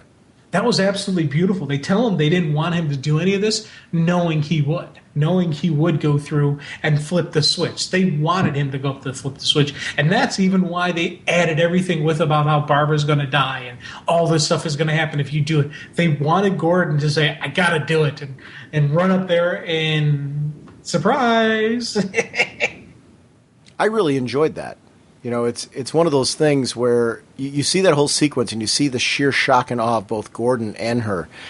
Now, what's going to be interesting to see, are we going to see Gordon and Barbara team up? That would be kind of a neat thing. Father-daughter, but they don't know each other. Well, he doesn't know it's her. Except, I can imagine if they did team up that he would. I'd like to see her helping him on some level, though, because of this. I don't know. I really enjoyed how that whole sequence played out. I loved her trying to rescue her dad. I loved, though, that Jim Gordon stood up and did his own thing, and did what he was supposed to do and did the right thing. Whether the Owls were able to predict or not is irrelevant. Jim Gordon still stuck to his guns and who he is. I would have been very mad if I actually really liked that there was a major pondering, and that he was majorly torn on that. But he had to come at some point and say, no, I need to be who I am. Let me contact my daughter. Because Barbara would support him on this. And he has to know that. Yeah. I absolutely loved and adored how all that played out. And the one thing we kind of didn't mention that I want to know what's going to happen is her roommate. She ain't at home. Well, but here's the thing. Her roommate ain't at home, and I guess we've been assuming that was going to be a part of this. It's so not. Yeah. Even as this all goes on, that's going to be the next story that she's going to have to deal with. Right. So she's going to get through the Court of Owls. She's going to get through the Night of Owls, and now she's going to deal with the fact that her brother probably killed her roommate. And is going to be taking advantage of a Gotham that has been laid to waste by the Owls. Yes. So he's had an opportunity to really take advantage of the turmoil that's going to be undergoing. I don't know. This book has been stellar. And I got to commend all the creative teams so far. We're going to talk more next week about more of the books that are tying into all this. But I really love that these stories are well crafted to the characters and the books, like the Damian issue.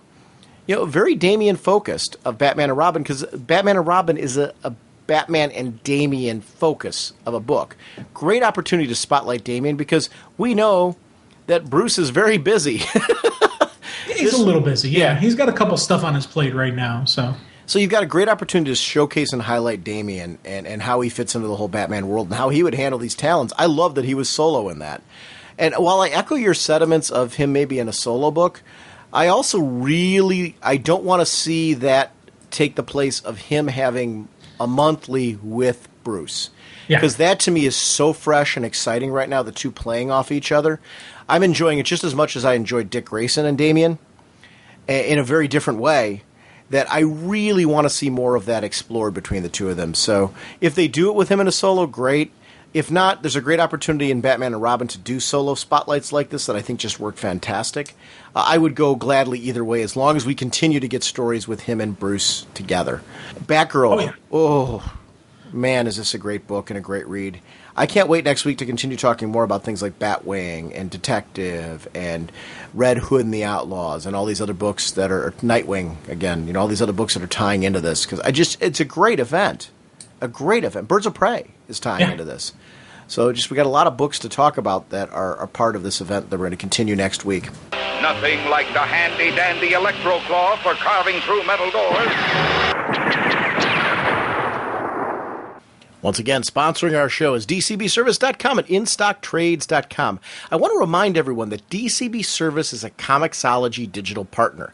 You can do all of your Comixology shopping right from their website, and if you are doing that, you can earn up to 5% towards your DCB Service order. So if you're doing any, and that includes iVerse, and they have just a great opportunity for you to be saving some extra money just by doing your digital shopping that you're already spending money on right on their site. They have, of course, World's Finest #3, which we just talked about this episode. If you're not picking up this book, you need to. It's amazing. World's Finest #3 is $2.99 regularly, 40% off, only $1.79. That variant edition is $12. Thank you, DCBService.com, for continuing to support our show. Over at InStockTrades.com, Absolute Batman Dark Victory, their deal of the week. $99 regularly, 52% off, only $48. You can't beat that. If you're looking to grab these books, it's a 408-page book, I should say. It's huge. The artwork's amazing. It's Jeff Loeb, Tim Sale. That just says it all. Direct sequel to Long Halloween. Definitely pick this one up if you haven't. Our next episode, we're going to continue looking at the Night of the Owls crossover. We're also going to start looking at the culling. We're continuing to look at the New 52 and revisit books that we haven't talked about in a while. I think it's a great time to start looking at the teen universe of DC with the culling. And I'm excited. I don't know about you. I'm really excited to start talking about the culling crossover, to take a look at books like Teen Titans, to take a look at the Teen Titans annual Ravagers is going to be coming out. We're also going to take a look at Legion Lost and see how all these books kind of come together in that great culling event. So that's going to be our next episode. So we will see everyone next week. Bye.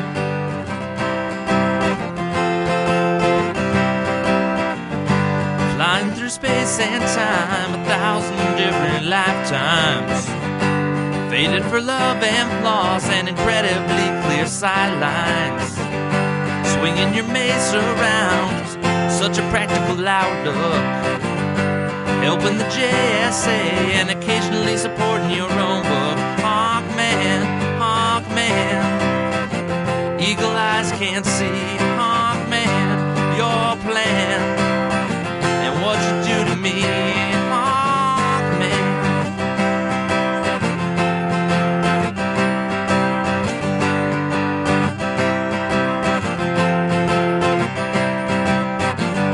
The villains are closing in, be they Thenengard or Egyptian. Working so hard to thwart you and Hawkgirl's mission. The odds are not on your side, and danger seems to stack up.